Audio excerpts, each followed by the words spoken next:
If you really question your life, one thing becomes clear. Most of it is suffering, hoping for just some moments of happiness.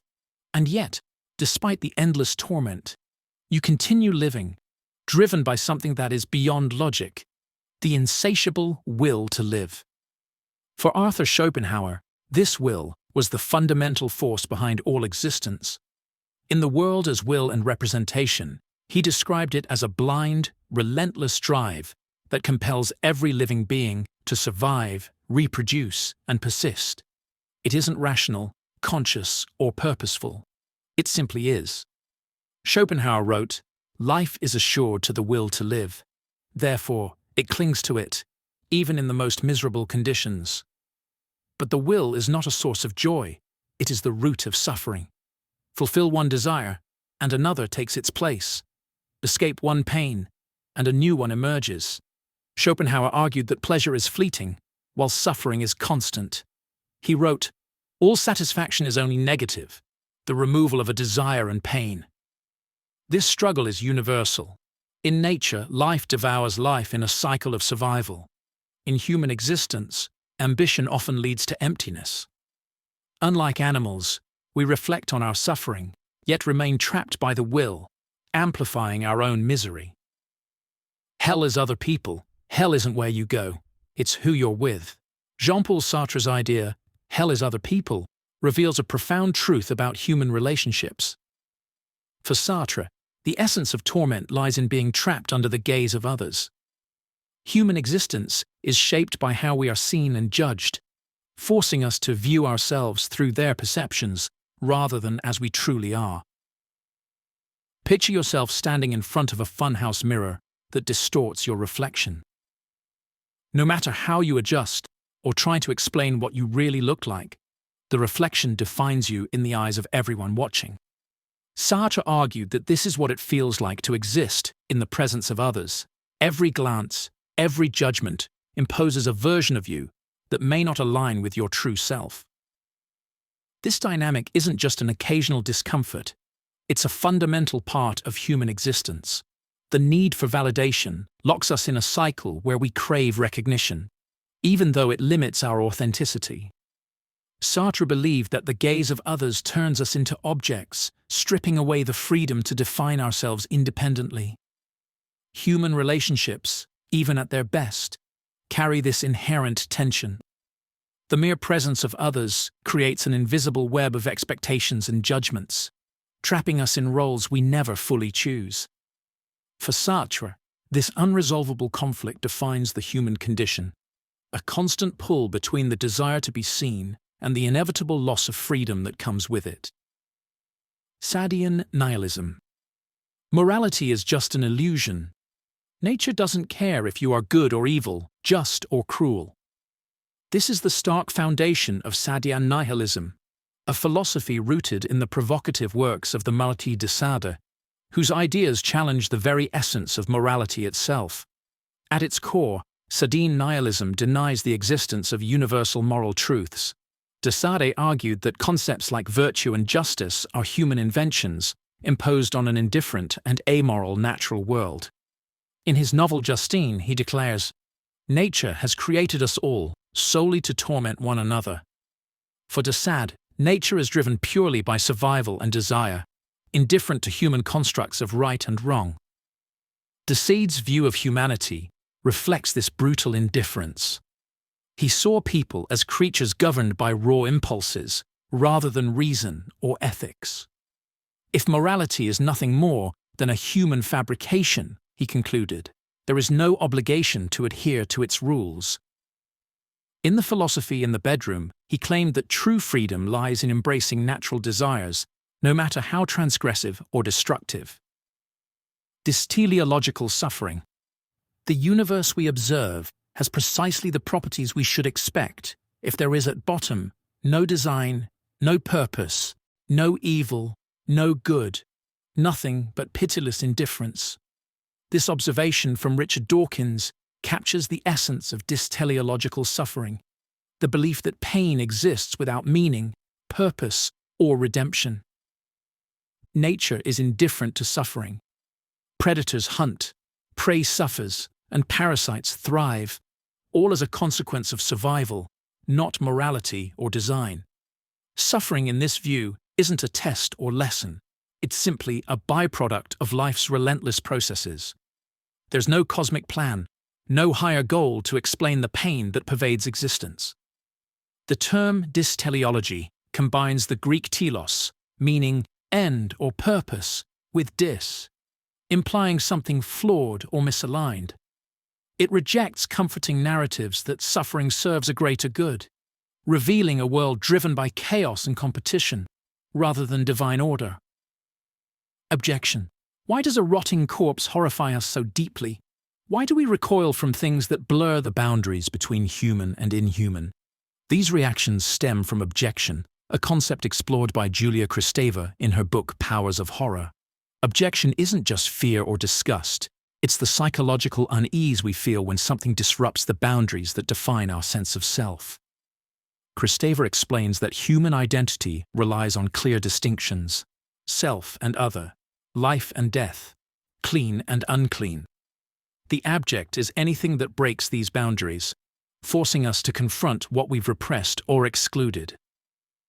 Bodily fluids like blood or vomit unsettle us because they blur the line between inside and outside, reminding us of our physicality, vulnerability, and mortality. A corpse, once alive and now decaying, occupies a space between human and other. It confronts us with the reality of death, a reality we often work hard to ignore. God is dead. Friedrich Nietzsche's words, "God is dead, God remains dead, and we have killed him," are among the most provocative in philosophy. Written in his 1882 work, The Gay Science, this wasn't a declaration, but a dire warning. Nietzsche wasn't speaking of a literal deity's death, but the collapse of the belief systems that had guided Western civilization for centuries. At the core of this idea is the impact of the Enlightenment, science, and secularization. Faith in God was replaced by faith in reason and progress, liberating humanity from religious dogma. But Nietzsche saw this as a double-edged sword. The moral framework provided by religion was gone, leaving humanity untethered, drifting in a world without absolute meaning or values. He illustrated this existential crisis through his parable of the madman. In it, a man runs into a marketplace declaring that God is dead and we are his murderers. The crowd laughs, not grasping the weight of his words. The madman laments, "What did we do when we unchained this earth from its sun? Are we not plunging continually? Is there still any up or down?" Without God, humanity loses its foundation, risking a descent into nihilism, the belief that life is meaningless. Being and nothingness. Existence precedes essence. Jean-Paul Sartre's foundational statement in Being and Nothingness captures the core of his existentialist philosophy. Humans are not born with a predetermined nature or purpose. Instead, we create our essence through actions and choices. Sartre argues that we are defined not by what we are, but by what we do. Sartre distinguishes between two modes of being in itself and being for itself. Being in itself refers to inanimate objects that simply exist, fixed, unchanging, and unaware. A chair or a rock, for example, has no capacity for self-reflection or transformation. Being for itself, by contrast, describes human consciousness. Unlike objects, humans exist as incomplete and constantly changing, defined by their ability to reflect, choose, and imagine possibilities. Central to Sartre's philosophy is the concept of nothingness. Consciousness introduces a gap, nothingness, between ourselves and the world. This gap allows humans to envision what could be and act freely. However, this freedom comes with an immense burden: the responsibility to shape our lives and humanity through our choices. Eternal torment of samsara. Life is suffering, not just in its hardest moments, but in its very nature. This is the heart of samsara, the endless cycle of birth, death, and rebirth in Buddhism. It's not just a single lifetime or a metaphor for struggle, but the infinite repetition of existence itself, driven by karma, the law of cause and effect. Every action plants a seed, shaping future lives, but even good karma binds you to samsara as long as desire, attachment, and ignorance persist. What makes samsara truly tormenting is not just the suffering, but the illusion that traps us. We chase fleeting happiness, believing it will bring fulfillment, only to be met with disappointment. Even life's joys, love, success, comfort, are impermanent, slipping away like sand through fingers. Nagarjuna likens samsara to a sea of suffering, endlessly tossing waves of birth and death. In this sea, all beings, from insects to kings, are bound by the same karmic chains. Buddhism teaches that ignorance is the root of this suffering. We mistake the impermanent for eternal, the painful for pleasurable, and the self for something real. These delusions blind us to the possibility of liberation. Escape lies in nirvana, not a place, but a state beyond suffering, desire, and individuality. It's the ultimate freedom, but reaching it demands abandoning attachments and seeing the world as it truly is, impermanent, interconnected, and empty of inherent essence. The shadow, there's a part of you you refuse to see, a hidden side you deny or project onto others. Carl Jung called this the shadow. It's always there, influencing who you are, whether you acknowledge it or not. Jung believed the shadow contains everything we reject about ourselves, our dark impulses, forbidden desires, and unacknowledged flaws. But it's not just evil. It's any part of you that doesn't align with the image you want to project. The shadow is born when we suppress these traits, often in childhood, to meet societal or familial expectations. Paradoxically, the more we suppress the shadow, the more control it gains. Jung warned, until you make the unconscious conscious, it will direct your life and you will call it fate. Your shadow manifests in subtle ways. Anger you project, envy disguised as criticism, or insecurities driving your choices. Jung called the process of confronting the shadow integration. It's not about indulging impulses, but understanding them. By facing the shadow, you achieve individuation, becoming a whole, authentic self. Suppressed traits like ambition or creativity can transform into strengths when acknowledged. Misanthropy. Humanity is often praised as a marvel of evolution, capable of art, science, and love. But to the misanthrope, humanity is a plague, a species defined by greed, cruelty, and self-destruction. Is this a harsh truth or simply the disillusionment of those who see too clearly? Misanthropy, the distrust or hatred of humankind, has echoed through history. Ancient Greek philosopher Diogenes roamed Athens with a lantern, claiming to search for an honest man, though he doubted one existed. Arthur Schopenhauer took this further, describing humanity as driven by a blind, selfish will, a force that perpetuates endless suffering. Misanthropy isn't just philosophical pessimism, it's a critique of the human condition. Misanthropes argue that our capacity for destruction outweighs our virtues. War, environmental collapse, and systemic injustice reveal a species whose intelligence often amplifies its flaws. Human sacrifice, mythos. Few ideas are as unsettling as human sacrifice. The act of offering a life to appease gods, seek favor, or restore balance. What drove civilizations across the globe to embrace such rituals, and what does this reveal about the human psyche? Human sacrifice spanned cultures and eras, from Aztec temples to Celtic druids, from ancient China to Mesopotamia. At its heart was the belief that blood was the ultimate currency in the cosmic economy. For the Aztecs, it wasn't just ritual, it was necessity. The gods had sacrificed themselves to create the world, and humanity owed a debt. Historian David Carrasco noted, "Without the nourishment of blood, the sun would fail to rise. Sacrifice ensured the universe's survival. But why humans, not animals or crops? Life itself held sacred, unmatched value. Offering a human life was the ultimate gift, imbued with profound spiritual weight.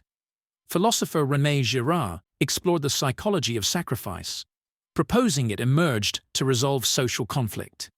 His scapegoat mechanism theory suggested societies channeled collective guilt or fear onto a single victim, restoring unity. Sacrifice wasn't just spiritual, it reinforced political power. Priests and rulers claimed authority through their ability to mediate between humanity and the divine. Over time, nature argued, sacrifice evolved. Ritual bloodshed gave way to moral sacrifices, self-denial and guilt, shaped by religious systems like Christianity. Today, human sacrifice is gone, but its echoes persist in our stories and the idea of sacrificing for greater causes. The death drive. Why do we sabotage ourselves? Why do we sometimes choose chaos over order, destruction over survival? Sigmund Freud, the father of psychoanalysis, believed he had an answer: the death drive. Beneath our conscious minds lies a dark and primal force, a pull not toward life, but toward self-destruction and the return to nothingness. In his 1920 work, Beyond the Pleasure Principle, Freud introduced the death drive, or thanatos. Until then, Freud had focused on the pleasure principle, the idea that humans seek pleasure and avoid pain. But he noticed something perplexing. Not all behavior aligns with this instinct. People engage in self-sabotage, repeat harmful patterns, and gravitate towards suffering. Why? Freud argued that alongside our drive to live, there is an opposing force pulling us toward destruction. At its heart, the death drive reflects a desire to return to a state of non-existence, a primordial stillness before life began. Freud described it as an urge inherent in organic life to restore an earlier state of things. It manifests in decay, risky behaviors, and the self-destructive tendencies that plague individuals and societies alike. Nihilism. Life has no inherent meaning, no ultimate purpose written into the fabric of existence. This is the claim of nihilism, a philosophy that strips away assumptions and forces us to confront reality without comforting illusions. It doesn't dismiss life, it challenges us to face it as it truly is, unfiltered and raw. At its core, nihilism contends that the systems we trust, morality, religion, identity, are mere human constructs. The values and beliefs that once provided life with meaning are baseless, leaving a void where certainty once stood. When these frameworks collapse, we are left questioning the validity of our values and goals. If there is no ultimate truth or purpose, what justifies any of our actions? Some see nihilism as a chance for profound liberation. With no preordained purpose, individuals are free to construct their own values and meanings. This perspective transforms nihilism from a doctrine of despair into a foundation for personal empowerment and self-creation. However, others perceive nihilism as a descent into chaos and despair. Without a higher authority or objective meaning, it risks reducing life to a series of meaningless acts, where morality becomes arbitrary and existence feels hollow. Radical skepticism. Are you certain the world around you is real? What if everything, your thoughts, memories, and even your sense of self, is an illusion? This unsettling idea lies at the core of radical skepticism, a philosophy that asks, how do you know anything at all? Radical skepticism challenges the foundations of certainty itself. René Descartes, the 17th century philosopher, confronted this head-on. He doubted everything: his senses, the world, even his own body. I shall suppose, he wrote, that some malicious demon has employed all his energies to deceive me. Even the simplest truths, like the existence of the external world, could be questioned. In this search for absolute certainty, Descartes found one unshakable realization. Cogito, ergo sum. I think, therefore I am. The very act of doubting proved his existence as a thinking being. Yet this was a lonely certainty. Everything beyond his thoughts remained suspect. David Hume took this skepticism further. He argued that our minds are merely a bundle of fleeting perceptions, stitched together by habit, not logic. He even questioned causality itself. How do we know one event causes another? For Hume, our assumptions about the world, like the sun rising tomorrow, are based on probabilities, not guarantees. Radical skepticism isn't confined to philosophy books. Every time you misremember something or mistake a dream for reality, you step into its unsettling world. It offers no comforting answers, only the truth that certainty is elusive. The more we probe reality, the more it dissolves. So, the next time you feel sure about something, pause, question. You may find less certainty than you imagined. The silence of God. If God exists, why is he silent? This question lies at the heart of the silence of God, a problem that has haunted humanity for centuries. It doesn't ask whether God exists, but why. If he does, he seems so absent, especially in moments of suffering and doubt. The Danish philosopher Søren Kierkegaard wrestled with this silence, seeing it not as absence but as a test of faith. He described faith as the contradiction between the infinite passion of inwardness and the objective uncertainty.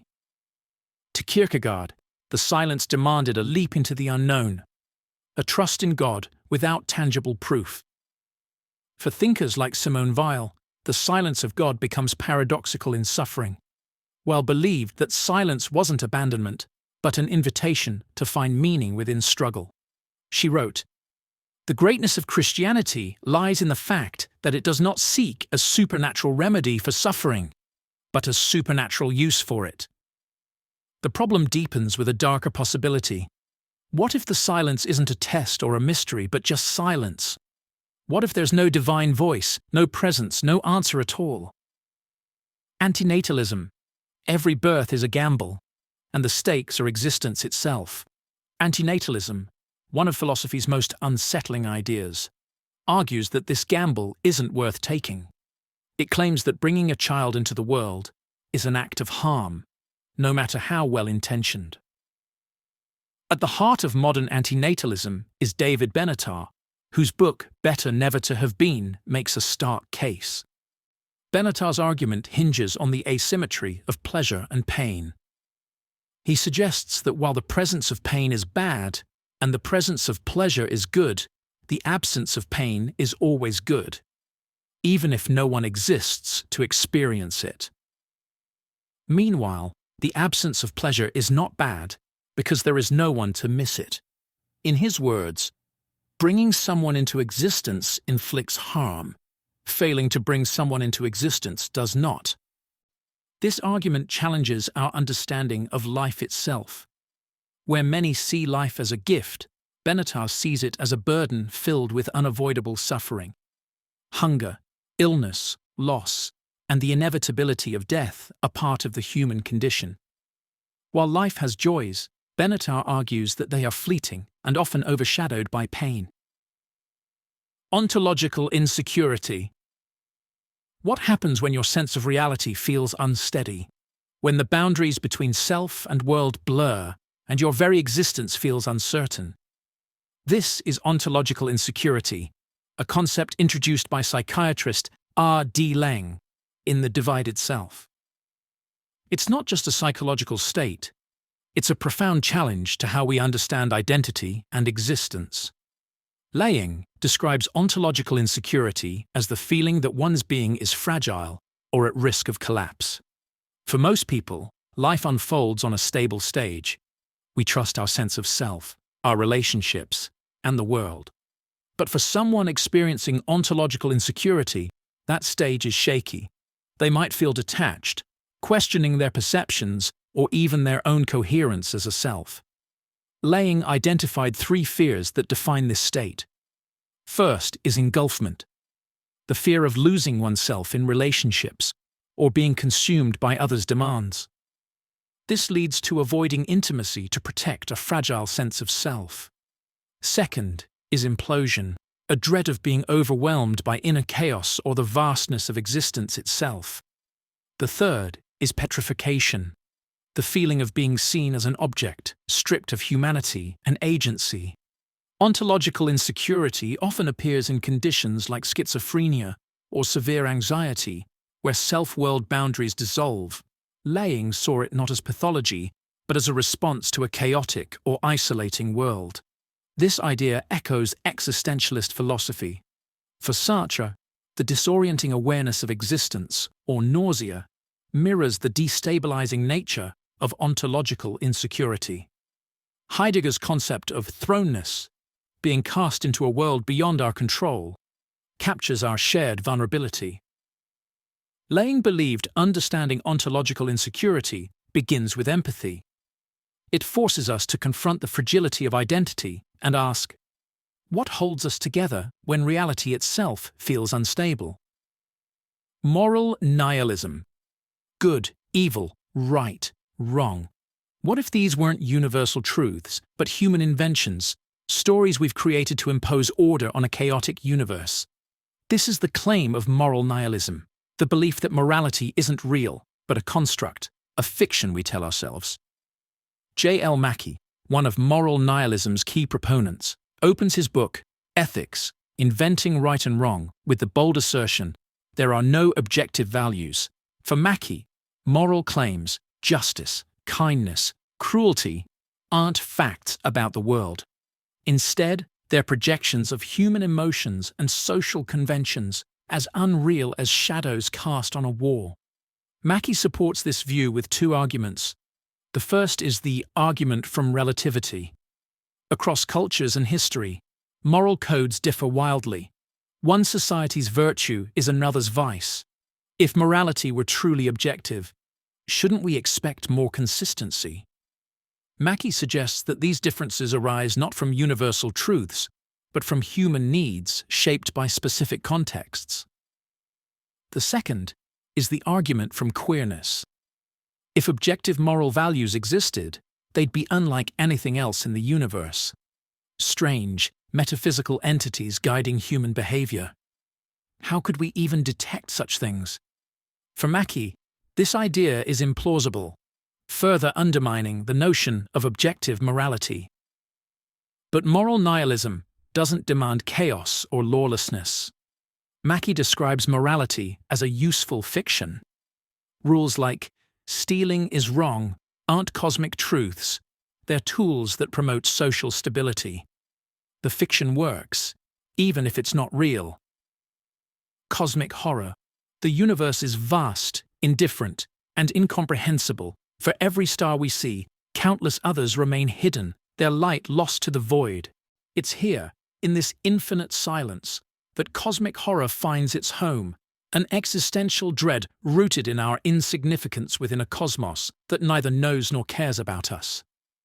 H.P. Lovecraft articulated this terror best, writing, "The oldest and strongest emotion of mankind is fear, and the oldest and strongest kind of fear is fear of the unknown.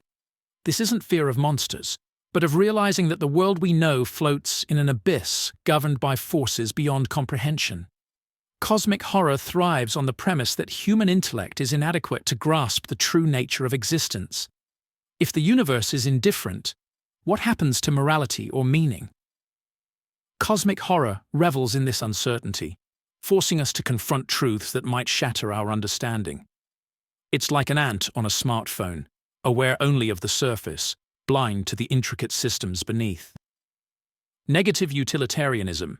Pain is universal. No matter who you are, suffering cuts deeper than joy ever soars. Negative utilitarianism forces us to confront a harrowing question. If ethics aims to reduce suffering, shouldn't eliminating pain take precedence over creating happiness?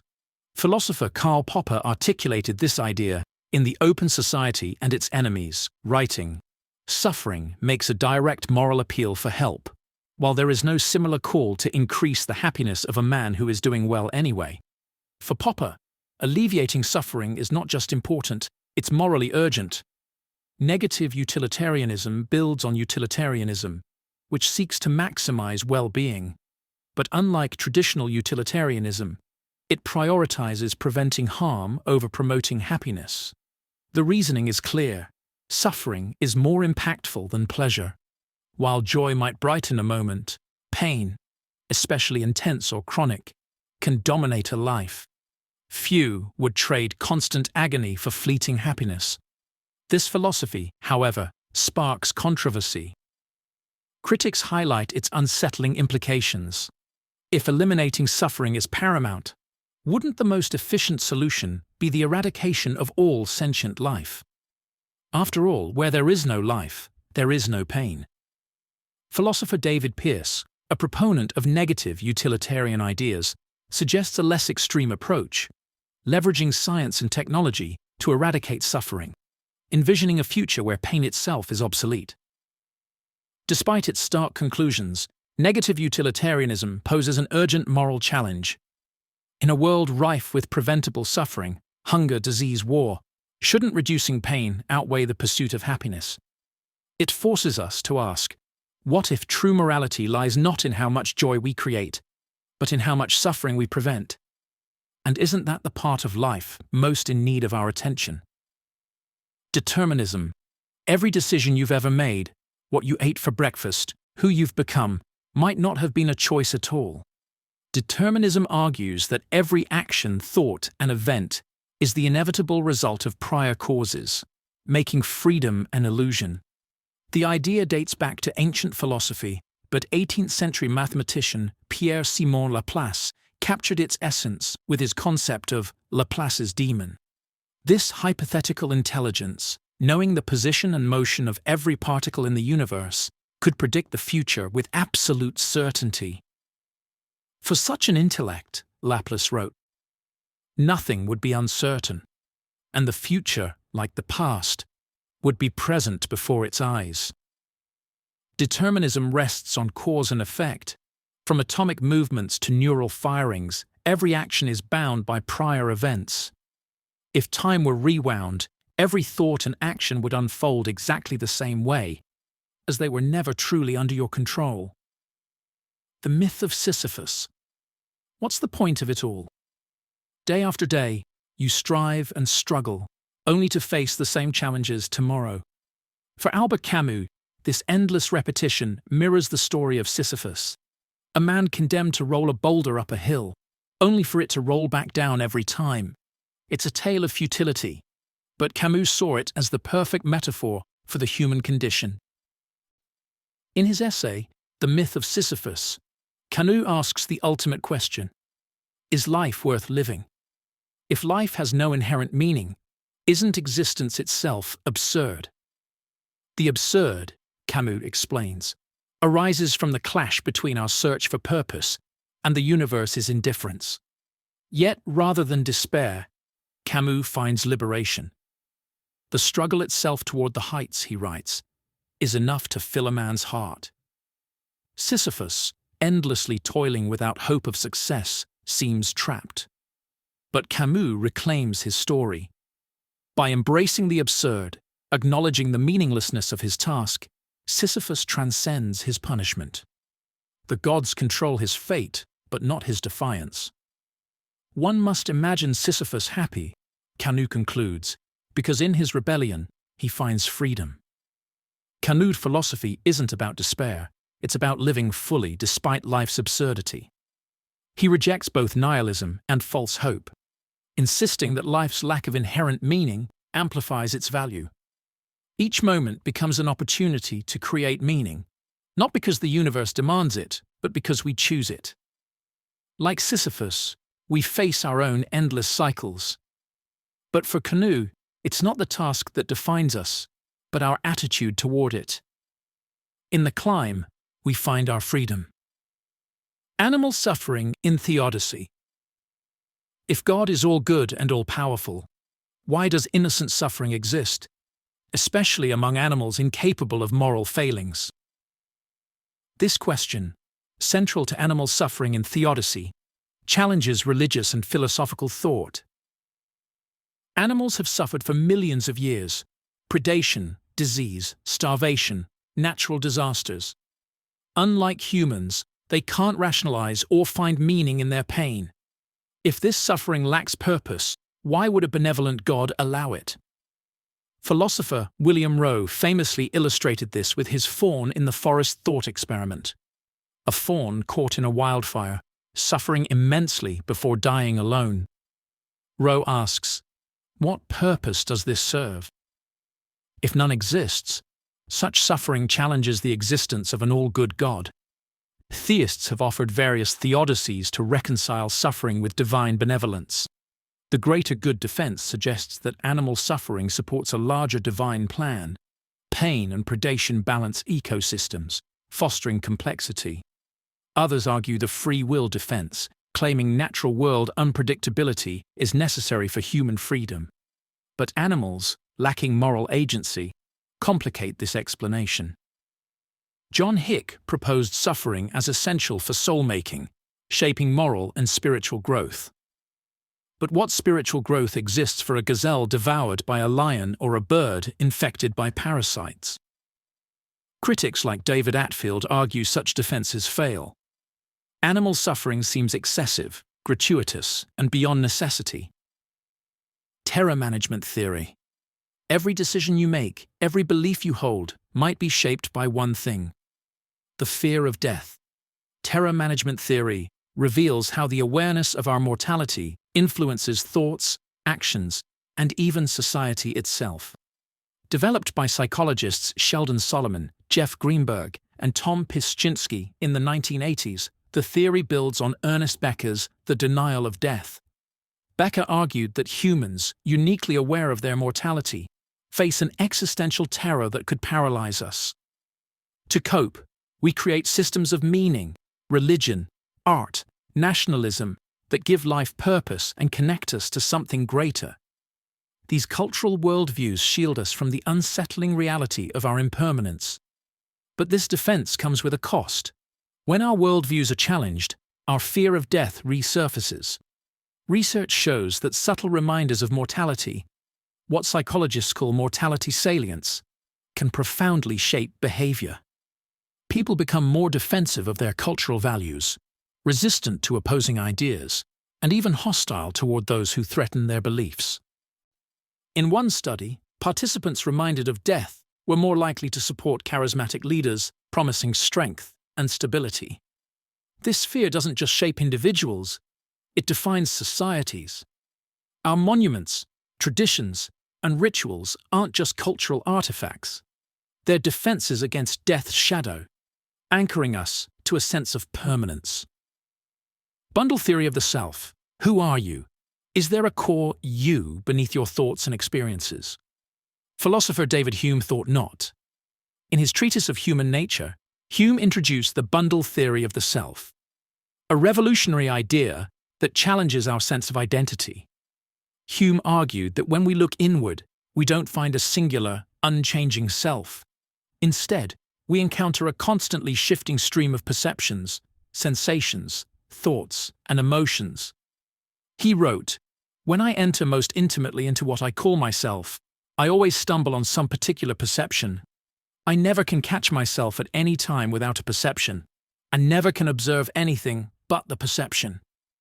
According to Hume, the self is not a unified entity, but a bundle, a collection of experiences loosely connected, like beads on a string. Except, there is no string. The self is merely the sum of its parts, an illusion created by the mind's need for continuity. Imagine a movie reel. The frames blur together to create the illusion of motion, but pause it, and you see individual disconnected images. Hume suggested our sense of self operates the same way, a mental construct, not a constant truth. This challenges concepts like identity, responsibility, and morality. If there's no core self, who is accountable for our actions? Critics like Immanuel Kant argued that organizing perceptions requires a stable self. Others point to memory and narrative as creating continuity. Yet modern neuroscience supports Hume. Studies reveal the brain as a patchwork of systems working in parallel, with no central coordinator. The self, it seems, is a process, not a thing. Hume's theory leaves us with a liberating thought. If we're a bundle of experiences, we're free to grow and redefine ourselves with every passing moment. The problem of other minds. How do you know anyone else is conscious? Not just alive, but truly aware, thinking, feeling, and experiencing the world like you do. Your best friend, your family, even strangers on the street. What if they're merely mimicking human behavior without any inner awareness? This is the problem of other minds, a haunting question in philosophy with no definitive answer. The problem stems from the subjective nature of consciousness. You know you're conscious because you experience your own thoughts and emotions. But when it comes to others, you only observe their behavior. A smile might suggest happiness, or tears might indicate sadness. But are these signs of inner experience or just outward displays? How can you rule out the possibility that others are philosophical zombies, entities that act conscious but lack true awareness? René Descartes famously declared, "I think, therefore I am," proving his own consciousness. But he couldn't extend that certainty to others, leaving their minds an open question. Modern neuroscience maps brain activity and correlates it with thoughts and feelings. But even this doesn't access the subjective experience of another person. We can measure the brain's mechanisms, but not its inner reality. Here's the unsettling twist. Just as you can't prove others are conscious, no one can prove you are. From their perspective, you might be the automaton, going through the motions without awareness. This question challenges everything: our morality, relationships, and empathy. Yet we act as if others are conscious because the alternative is unbearable. A world where your mind is the only reality. Causa sui. What if something could create itself, exist without any external cause? This is causa sui, the idea of being one's own cause. It challenges logic, forcing us to rethink the very nature of existence. The concept originates with Baruch Spinoza, who used it to describe God, or, as he called it, substance.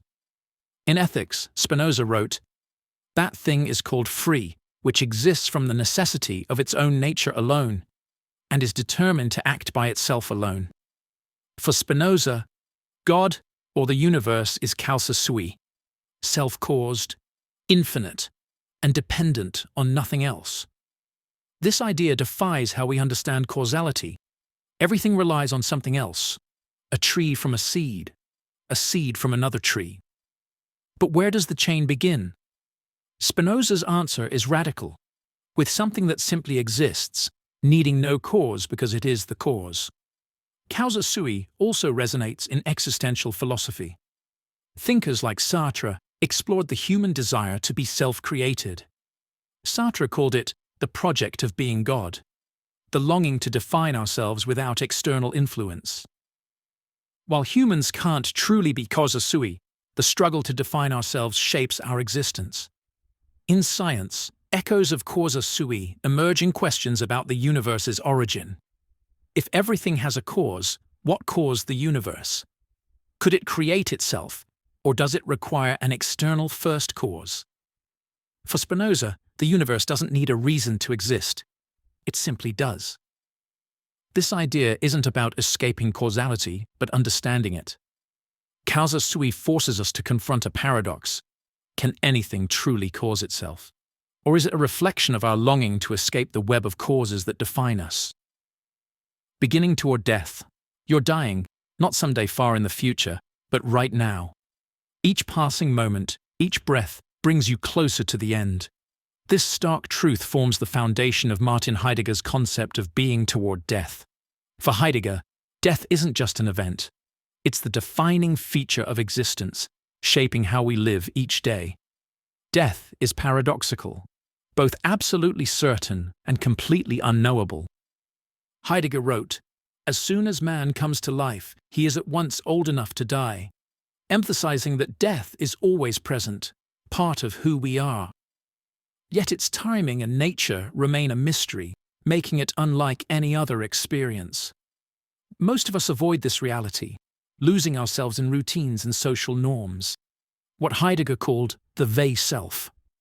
In this passive state, We adopt the illusion of permanence, pretending death is distant and abstract. But Heidegger argued that this avoidance leads to inauthentic living. To live authentically, we must confront our mortality head-on. Heidegger called this being toward death, actively acknowledging life's finite nature. By embracing death, we take responsibility for our lives. Decisions gain weight, and life becomes a series of deliberate choices rather than passive motions. For Heidegger, this isn't despair, it's freedom. Understanding that time is limited makes it precious. You stop living for others or meaningless distractions and start living for yourself, fully aware of your finite existence. Death, Heidegger believed, is the ultimate individual experience. No one else can die your death for you. By facing this truth, you break free from illusions and live authentically, realizing that life's value lies in its impermanence, an eternal form confronting death, he argued. Can we truly live? Ironic process theory. Don't think about a white bear. Whatever you do, don't picture it. Odds are, the first thing that popped into your head was a white bear. This paradox is the essence of ironic process theory, a concept introduced by Daniel Wegner in the 1980s. It reveals a quirk of the mind. The more we try to suppress a thought, the more likely it is to intrude. But why does this happen? When we suppress a thought, the mind splits into two processes. The first actively tries to push the thought away. Don't think about the white bear. The second, unconscious process scans for the thought to ensure it doesn't slip through. Ironically, this monitoring keeps the thought alive, ready to resurface. Wegner proved this in experiments where participants were told not to think about a white bear. The harder they tried, the more often the thought appeared. This isn't just a mental quirk, it has real-world implications. Insomnia sufferers who try to suppress worry often find themselves wide awake. People on diets fixate on forbidden foods. Breakups linger because trying to forget an ex only makes them more prominent. Wegner offered a solution: distraction. Redirecting the mind to another focus, like thinking about a black cat, can reduce the intrusive thought's power. Letting thoughts pass rather than fighting them also helps, much like watching clouds drift in the sky. The lesson? Suppression fuels obsession. Instead of wrestling with your mind, let the thought come and go. Because, like a stubborn white bear, overthrow it, the stronger it becomes. Moral desert. Do we truly deserve anything? The concept of moral desert questions whether people genuinely earn the rewards or punishments they receive. On the surface, it seems fair. Good actions deserve good outcomes, and bad actions deserve bad ones. But dig deeper, and this belief starts to unravel. Philosophers like John Rawls argue that much of what we consider deserved depends on factors beyond our control. In A Theory of Justice, Rawls points out that traits like intelligence, talents, and even moral character are shaped by luck, our upbringing, genetics, and environment. If these foundational aspects of who we are aren't chosen, how can we claim to deserve anything? For example, someone born into wealth may achieve success through hard work, but their opportunities were built on advantages they didn't earn. Conversely, someone born into poverty may struggle despite equal or greater effort. Moral desert assumes a level playing field, but life rarely provides one. Bernard Williams goes further, suggesting that morality shouldn't focus on rewarding or punishing individuals, but on creating systems that promote fairness and well-being. He sees deservingness as a distraction, often used to justify inequality rather than address it. Determinism complicates things further. If our actions are shaped by prior causes, biology, environment, and experience, how much control do we really have? If free will is an illusion, can anyone truly deserve their fate? This debate has real-world implications. Meritocracies claim to reward effort, but if effort itself depends on unequal conditions, is this justice? And in criminal justice, punishment based on desert ignores systemic factors that shape behavior. The bicameral mind. What if human consciousness is far younger than we think? This is the bold idea behind the bicameral mind, a theory proposed by Julian Jaynes in his 1976 book, The Origin of Consciousness, in the breakdown of the bicameral mind. James argued that ancient humans, as recently as 3,000 years ago, were not conscious as we are today. Instead, their minds operated in two chambers, one giving commands and the other obeying, interpreting these commands as the voices of gods. James pointed to texts like the Iliad, where characters lack introspection and attribute decisions to divine voices. He believed these weren't metaphors, but literal experiences, with one brain hemisphere producing commands and the other hearing them. This bicameral mind provided clear, authoritative guidance, essential for survival in chaotic early societies. Over time, societal complexity and the development of written language led to the breakdown of this system.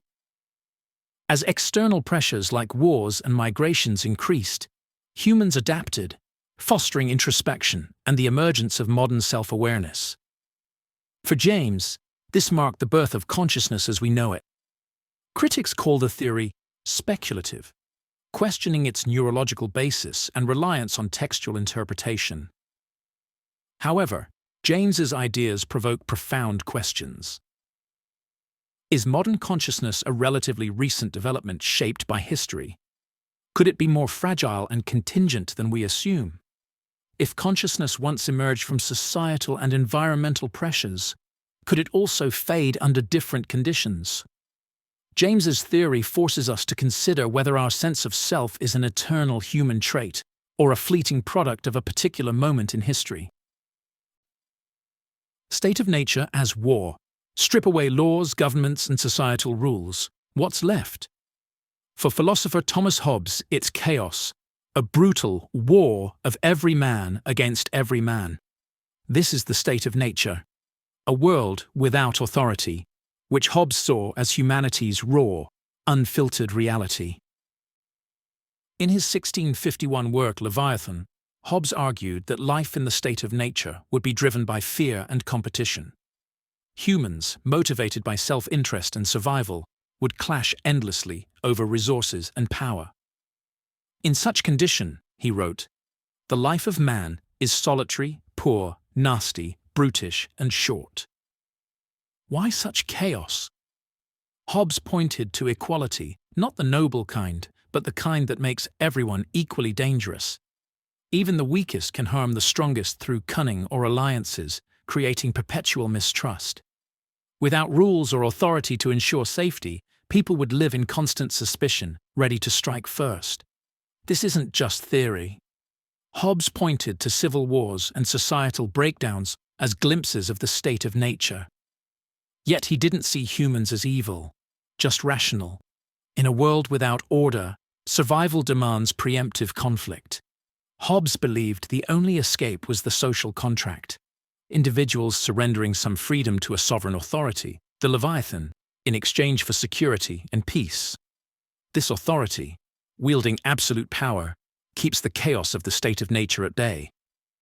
While critics argue Hobbes underestimated human cooperation, his vision resonates today.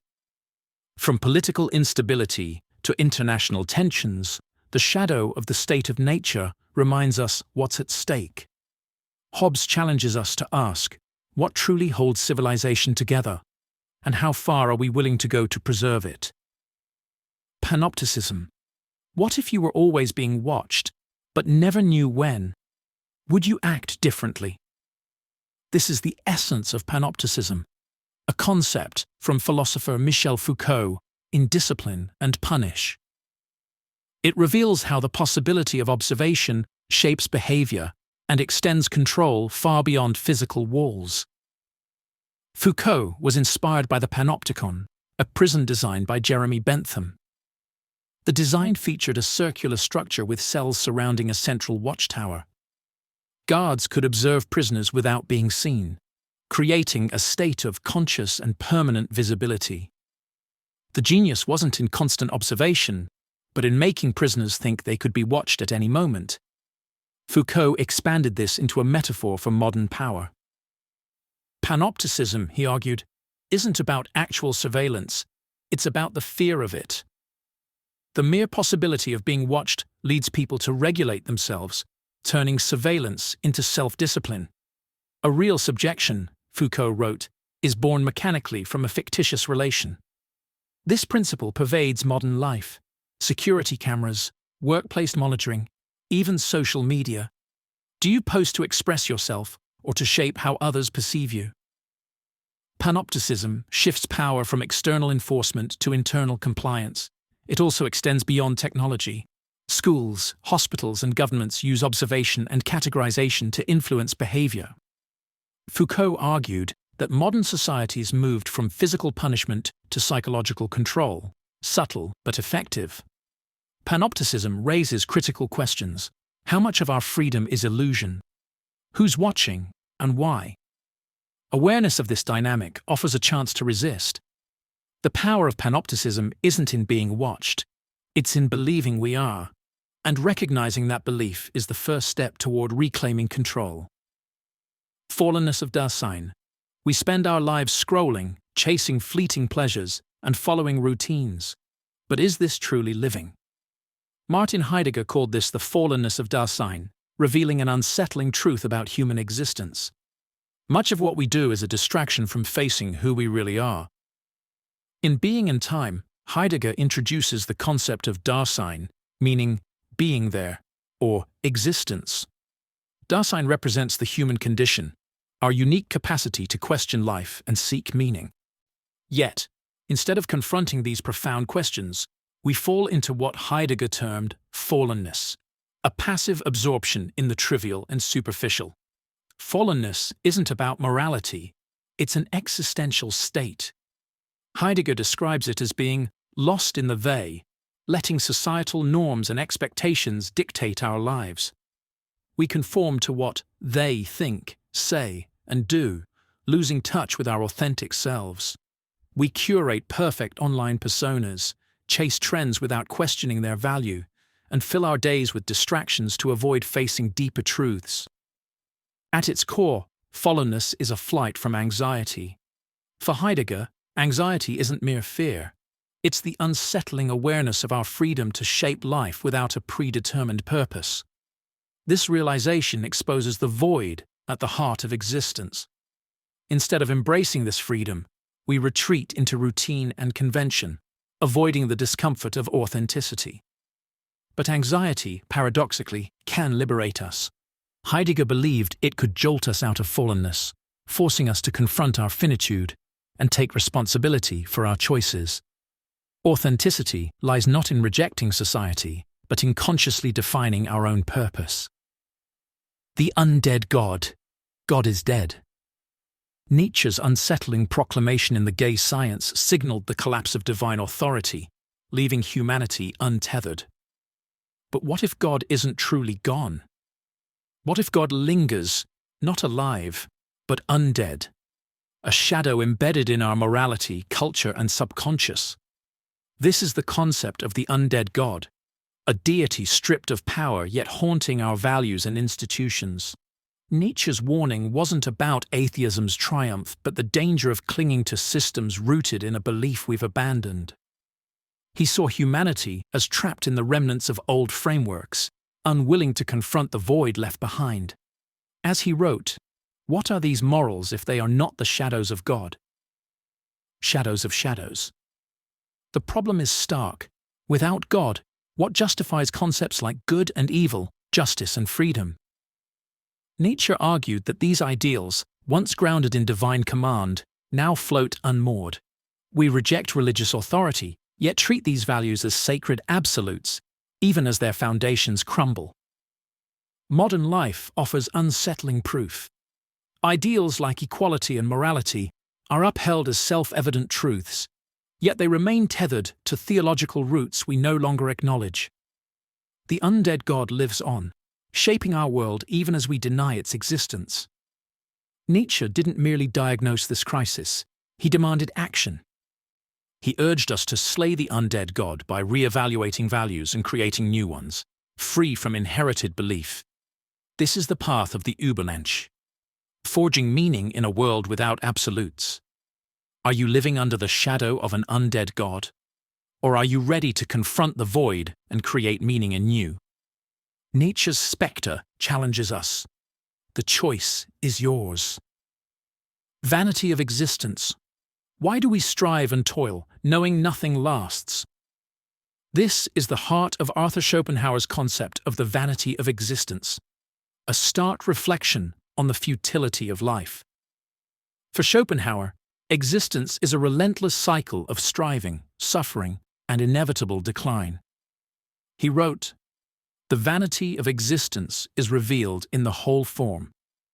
Existence assumes, in the infiniteness of time and space, contrasted with the finiteness of the individual in both. We are fleeting beings, adrift in an infinite, uncaring cosmos." Schopenhauer argued that life is driven by the will to life, an insatiable force compelling us to survive, reproduce, and chase desires. Yet every fulfilled desire only gives way to new ones. All satisfaction, he declared, is only negative, the removal of a desire and its pain. This endless yearning mirrors Sisyphus, endlessly pushing his boulder uphill. In daily life, this truth becomes evident. A new achievement, possession, or recognition provides fleeting joy, but the satisfaction dissolves, leaving us wanting again. Even acts of creation, love, or legacy, Schopenhauer saw as attempts to mask the void. Time erodes all achievements. Even the grandest empires crumble. What has been and is no more, he wrote, always seems better than what is now. Schopenhauer didn't seek despair, but clarity. He believed recognizing life's futility allowed us to escape its grip. Through art, philosophy, and especially music, which offered moments of liberation from endless striving. Apophatic theology. God cannot be described, only negated. This is the foundation of apophatic theology, or negative theology, which argues that any attempt to describe God is inherently flawed. Not because the descriptions are false, but because human language is incapable of capturing the infinite and transcendent nature of the divine. The concept dates back to early Christian thinkers, like Pseudo-Dionysius, the Areopagite, who wrote, "The highest of all things is neither light, nor darkness, nor truth, nor falsehood. It is beyond all assertion and denial alike." To understand God, he argued, we must first unlearn everything we assume to know. Apophatic theology rejects positive descriptions like God is good or God is loving. These statements, it argues, reduce God to human terms, confining the divine to our limited understanding. Instead, it focuses on what God is not finite, not material, not bound by time, not comprehensible. It's like staring at the sun. You can't look directly at its brilliance, but you can perceive its effects. This approach is unsettling because it strips away certainty. If God is unknowable, how do we pray, worship, or build faith? Apophatic theologians suggest that the mystery itself is the point. By embracing what we cannot know, we approach a more reverent understanding of the divine. In contrast to cataphatic theology, which describes God through positive attributes, apophatic theology insists such efforts are limiting. As the mystic Meister Eckhart said, God is greater than God. The last man. Have you ever considered what the end of humanity might look like? Not in chaos, but in comfort, a world where ambition, greatness, and meaning itself have vanished. In Thus Spoke Zarathustra, Friedrich Nietzsche introduces the concept of the last man. This is not a vision of extinction, but of spiritual stagnation. The last man represents a society that values comfort and safety above all else, abandoning the pursuit of greatness. He trades the struggle for meaning for shallow pleasures, content in mediocrity. The last man says, "We have invented happiness, but this happiness is hollow. It's a life devoid of dreams, risks, or aspirations, a perpetual avoidance of discomfort. He asks no profound questions, seeks no higher purpose, and is satisfied with mere existence, living without challenge or depth. In stark contrast, Nietzsche's Übermensch, or Overman, embraces chaos and struggle, forging his own values and transcending mediocrity. Where the Overman sees life as an opportunity for creativity and growth, the last man reduces it to survival and routine. Nietzsche's warning resonates today. The obsession with comfort, the endless pursuit of distraction, and the fear of failure reflect the very retreat from meaning he feared. The last man is not evil or malicious. He is simply tired of striving, questioning, and enduring. He represents humanity's quiet decline into irrelevance, where mediocrity replaces ambition.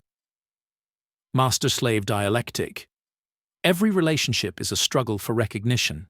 This is the essence of the master-slave dialectic, one of Georg Wilhelm Friedrich Hegel's most profound ideas from phenomenology of spirit. It's not just about domination, it's about power, dependence, and the need to be seen. Hegel begins with two individuals meeting. Both crave validation, but for selfhood to exist, each needs their existence acknowledged by the other. This creates conflict, a life and death struggle for recognition. The outcome? The hierarchy. One becomes the master, the other the slave. At first, the master appears victorious, commanding while the slave obeys. But Hegel reveals a paradox. The master's power is hollow because it relies entirely on the slave's recognition. True transformation, Hegel argues, happens through the slave's labor. By shaping the material world, the slave gains self-awareness and a deeper understanding of reality. As Hegel writes, through work, the slave becomes conscious of what he truly is. This dialectic isn't just about literal masters and slaves, it's a metaphor for power dynamics in all human relationships, from history's feudal systems to modern economic and social hierarchies. It's also deeply personal, evident in the dynamics of employers and employees, parents and children, even lovers. Recognition, Hegel shows, is rarely equal. But Hegel's insight goes further. True recognition, he suggests, comes from mutual acknowledgement, not domination. It's a delicate balance where both individuals affirm each other as equals. The Gnostic demiurge. What if the world you see, everything you believe is real, was crafted not by a benevolent creator, but by a flawed, malevolent architect? In Gnostic philosophy, this being is the demiurge, the lesser deity marked by ignorance and arrogance. Far from the all-good god of many religions, the Gnostics saw the demiurge as a blind craftsman who shaped the material world, not out of perfection, but error. They believed this flawed creation was a prison, designed to trap souls in suffering. The term demiurge comes from the Greek demiurgos, meaning craftsman. While Plato used it to describe a divine creator organizing chaos, the Gnostics reimagined the demiurge as a false god. In texts like the Apocryphon of John, the demiurge, named Yaldabaoth, is depicted as a monstrous figure, a cosmic accident declaring, "I am God, and there is no other." For the Gnostics, the true divine essence lies beyond this flawed world, in a spiritual realm of purity. Gnostics believed humanity carries a divine spark, a fragment of the true God, trapped within the demiurge's creation. Salvation, they argued, isn't found in obeying this false god or perfecting life within his flawed world. Instead, it comes through gnosis, spiritual awakening. By recognizing the cosmic illusion and reclaiming the divine spark, one can achieve liberation. The demiurge's myth resonates today. Philosophers like Arthur Schopenhauer and sci-fi narratives like The Matrix explore similar ideas of a flawed or controlled reality. The Gnostics leave us with a haunting challenge. If this world is an illusion, are we brave enough to confront it and seek what lies beyond? Transvaluation of values. What if the values you hold sacred, goodness, humility, selflessness, weren't designed to uplift you, but to control you? Friedrich Nietzsche argued this had already happened, calling for a transvaluation of values. a radical rethinking of morality. In Thus Spoke Zarathustra and the Antichrist, Nietzsche identified two types of morality: master morality and slave morality. Master morality, rooted in ancient aristocratic societies, celebrated strength, vitality, and achievement. Good was synonymous with power, while bad reflected weakness. But history, he claimed, saw a dramatic inversion. The oppressed, whom Nietzsche called the slaves, overthrew their rulers by creating a new moral framework. Ambition, dominance, and self-assertion were rebranded as evil, while humility, meekness, and self-denial were elevated as good. Nietzsche called this reversal an act of ressentiment, a moral system born of resentment. This, Nietzsche believed, suppressed human potential. Slave morality, institutionalized through Christianity and modern ethics, stifled humanity's creative and life-affirming instincts. Man would rather will nothingness than not will at all, he wrote, critiquing how guilt and submission replaced vitality and self-overcoming. Nietzsche's solution: a transvaluation of values, a complete redefinition of morality. He envisioned the Übermensch, or overman, an individual who creates their own values, unshackled by inherited moral codes. This wasn't a call for cruelty or tyranny, but a rejection of morality that glorifies weakness over strength. The will to power. What drives us? For Friedrich Nietzsche, the answer was primal: the will to power. Beneath every action, ambition, and desire lies this fundamental force, a drive not merely to survive, but to assert, overcome, and create. The will to power isn't about domination in the simplistic sense. It's deeper than wealth or control.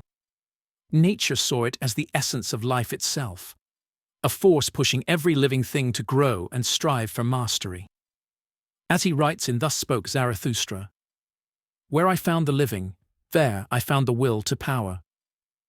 From plants reaching for sunlight to humanity's greatest achievements, this drive animates existence. Unlike Darwin's survival of the fittest, Nietzsche's will to power isn't static. Survival is merely existing. The will to power is dynamic. It seeks to transcend limitations, impose meaning on chaos, and push boundaries. It fuels our creativity, ambition, and even conflict. This drive, Nietzsche believed, is the root of life's transformative energy. But the will to power isn't just external. It's an internal struggle. Nietzsche saw self-mastery as the path to becoming the Übermensch, or overman. The Übermensch transcends societal norms, creating their own values. In The Will to Power, he wrote, "To impose upon becoming the character of being, that is the supreme will to power." Critics have misinterpreted Nietzsche's ideas as justifying tyranny, but he wasn't advocating for selfishness. The will to power isn't inherently good or evil. It's neutral, shaped by how we use it. In our ambitions, challenges, and creativity, the will to power is at work. For Nietzsche, life isn't about discovering meaning. It's about creating it. That spark to push boundaries? That's the pulse of life itself. Divine hiddenness. If God exists, why does the world feel so silent? Why do so many seek divine presence and find only absence? These questions define the problem of divine hiddenness, a challenge to faith, belief, and the very nature of God. Philosopher John L. Schellenberg formalized this argument, asking, if a perfectly loving God exists, why wouldn't that presence be unmistakable? In Divine Hiddenness and Human Reason, he argues that a loving God would prevent reasonable non-belief. Yet, many sincere seekers of truth remain unconvinced. Is this silence evidence that God isn't there, or that God doesn't care? Some theists respond that divine hiddenness preserves human freedom. If God's existence were undeniable, belief might feel coerced, undermining genuine faith. But critics, including Schellenberg, counter that freedom and knowledge aren't incompatible. Just as knowing a loved one exists doesn't eliminate the freedom to choose them. Knowing God exists wouldn't negate free will. It would enrich it. Others suggest hiddenness serves a purpose, such as fostering spiritual growth or testing faith. Yet for many, especially those whose doubts arise from honest seeking, these explanations feel insufficient. Divine hiddenness also intensifies the problem of evil. If suffering already challenges God's goodness, why remain silent in humanity's pain? Wouldn't clarity offer comfort or hope? This isn't just an intellectual issue, it's deeply personal. For those struggling with unanswered prayers, the silence can feel like abandonment. But some interpret it as an invitation to question, to seek, and to grow. Inherent meaninglessness. Your life has no meaning, neither does mine. The universe doesn't care about your dreams or struggles, and yet, this might be the most liberating truth you'll ever encounter. Existentialist thinkers like Nietzsche, Sartre, and Camus argue that the universe offers no built-in purpose. Sartre stated, "Man is condemned to be free," meaning we exist without objective purpose, left to create meaning ourselves. But confronting the void isn't easy. Camus called this tension the absurd condition, the clash between our desire for meaning and the universe's indifference.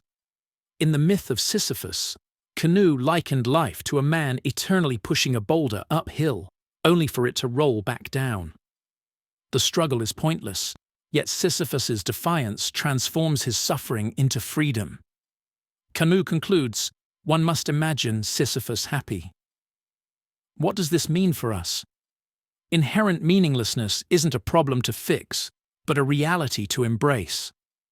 Without cosmic rules dictating purpose, we're free to create our own.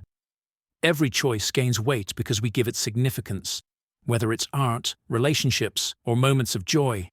These aren't gifts from the universe. They're victories carved from chaos. The void doesn't imprison you. It sets you free. In a meaningless world, your choices matter more than ever. Ego death. Who are you?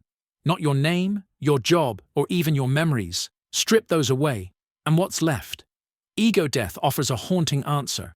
The dissolution of the self, where the boundaries between you and the world vanish, leaving only raw existence. Ego death is central to mystical traditions, Eastern philosophies, and modern psychology. In Buddhism, it aligns with anatta, or no self, challenging the idea of a permanent identity. Hinduism describes it as realizing the self. Jiva is an illusion, revealing the oneness of Brahman. Both see shedding the ego as the path to enlightenment. Carl Jung explored ego death through psychology, linking it to individuation, a process where the ego confronts the unconscious and dissolves illusions of separation. He called it a confrontation with the self, revealing something far greater than the individual. But ego death isn't just theoretical, it's a profound, often unsettling experience. Many describe it as the loss of their I, whether through meditation, spiritual practice, or psychedelic journeys. Timothy Leary called it the complete transcendence of self, emerging with the infinite. Why seek such an experience? Ego death dismantles the illusions we cling to, our separateness, our roles, our fears. What's left is a deep sense of unity with all things, a clarity that's both liberating and transformative. Yet it's not without challenges. Letting go of the ego can feel like annihilation, as the self resists its own undoing. But on the other side lies freedom, a release from desires and attachments. No self-doctrine. Who are you? You might say your name, your memories, or the sense of you at your core. But what if that self is an illusion, a story your mind creates? This is the claim of the no-self doctrine, a cornerstone of Buddhist philosophy. Central to this doctrine is anatta, the denial of a permanent, unchanging self. The Buddha rejected the notion of a core you behind your thoughts and actions. Instead, he described human existence as 5 aggregates: body, sensations, perceptions, mental formations, and consciousness. These elements create the illusion of a cohesive self, but no central piece holds them together. Imagine a river. It looks continuous, but up close, it's a flow of constantly changing water. The self, the Buddha argued, is just like that, an ever-shifting process, not a fixed entity. This perspective has profound implications. If there's no permanent self, what happens to identity, attachment, or suffering? Much of our pain, the Buddha taught, stems from clinging to desires, egos, and the illusion of permanence. Realizing a matter allows us to let go of this clinging and find liberation. Centuries later, philosopher David Hume echoed this view. He wrote, "I never can catch myself without a perception, and never can observe anything but the perception." Like the Buddha, Hume found no evidence of a fixed self, only fleeting impressions. Solipsism. What if you're the only conscious being in existence? This is the unsettling idea of solipsism, the belief that nothing outside your own mind can be known to exist. The people you see, the world you live in, even the universe itself, could all be constructs of your consciousness. And here's the chilling part. There's no way to disprove it. The roots of solipsism trace back to ancient philosophy but gained prominence through René Descartes. In his Meditations on First Philosophy, Descartes doubted everything: his senses, memories, and the physical world. The only certainty he found was his own mind. Cogito, ergo sum. I think, therefore I am. For Descartes, this was the foundation of knowledge. Solipsism, however, stops there. It rejects the external guarantees Descartes proposed, such as God validating the world's reality. Instead, solipsism argues that only your thoughts, perceptions, and consciousness are certain. Everything else is suspect. The problem is simple yet profound. Every experience you have is filtered through your mind. How can you prove that the people you talk to aren't just projections of your imagination? That the world wasn't created moments ago, complete with implanted memories to make it feel real? Philosophers like Ludwig Wittgenstein challenged solipsism, arguing that thoughts and language are inherently shaped by interaction with others. Without a shared world, even the structure of thought would collapse. Personal identity paradox. Who are you? Not your name, your face, or even your memories. Who are you, truly? The personal identity paradox forces us to question whether the self we hold onto is as stable as we think. At its core, this paradox asks, what makes you you? Is it your body, your memories, or your personality? John Locke, in his essay concerning human understanding, argued that personal identity is rooted in memory. If you recall being the child who rode a bike or the teenager who graduated, that continuity defines your identity. But what happens when memory fails? Do forgotten moments cease to be part of you? Critics like Thomas Reid highlighted this flaw, noting that if identity depends solely on memory, a person could paradoxically both be and not be the same individual, depending on which memories they retain. Consider the ship of Theseus. If every plank of a ship is replaced, is it still the same ship? Now apply that to yourself. Your cells regenerate, your personality evolves, and your memories shift. Are you the same you were 10 years ago, or even yesterday? Modern neuroscience complicates things further. The brain is a constantly changing network, with no static self, but a dynamic process. Philosopher Derek Parfit argued in Reasons and Persons that identity is an illusion. Instead of obsessing over being the same person, we should focus on psychological continuity, the fragile connections linking past, present, and future selves. Open individualism. What if you were everyone? Not metaphorically, but literally. Every life ever lived, every life yet to come. This is open individualism, a radical idea proposed by philosopher Daniel Kolak. suggesting there is only one consciousness shared by all beings. In his book I Am You, Kolak argues that individual identities are illusions, much like waves on an ocean. Beneath the surface, we're all part of the same vast, unified consciousness. Most of us accept closed individualism, the belief that each person has a distinct, separate self that begins at birth and ends at death.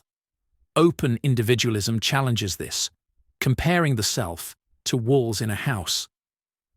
These walls seem to define space, but the air flows freely through, undivided. Similarly, what we see as distinct selves are just temporary perspectives of the same universal awareness. This idea isn't new. In Hinduism, Brahman represents a universal self, with the individual soul, Atman, as inseparable from it. Buddhism's concept of anatta, or no self, also denies permanent identity. Open individualism reimagines these ancient insights through a modern lens, but the implications are profound. If we are all one, does individuality matter? Kolak suggests it deepens responsibility. Harming another is harming yourself. Helping another is self-directed compassion. Critics argue the idea is unprovable, but Kolak counters that separateness is just a convincing illusion, like the moon, which seems to glow but only reflects sunlight. Ego tunnel. You think you know yourself, your thoughts, your feelings, the world around you. But what if it's all an illusion? Thomas Metzinger's The Ego Tunnel challenges this assumption, arguing that the self isn't real, not in the way you think. Instead, your sense of you is a virtual construct, created by your brain to navigate reality. Metzinger writes, "No such thing as a self exists in the world. Nobody ever had or was a self." The ego tunnel is his metaphor for how consciousness works. Imagine your mind as a tunnel through which you experience the world. Everything inside feels vivid and immediate: colors, sounds, emotions. But what you're experiencing isn't reality itself. It's a simulation, crafted by your brain from limited data. Beyond the tunnel lies the raw, incomprehensible complexity of the universe, far beyond what your senses can perceive. Why does your brain do this? Survival. The ego tunnel simplifies reality to help you make quick decisions, form relationships, and find meaning. But it also creates the illusion that you're a unified, separate being navigating an objective world. This raises profound questions. If the self is an illusion, do you truly control your actions?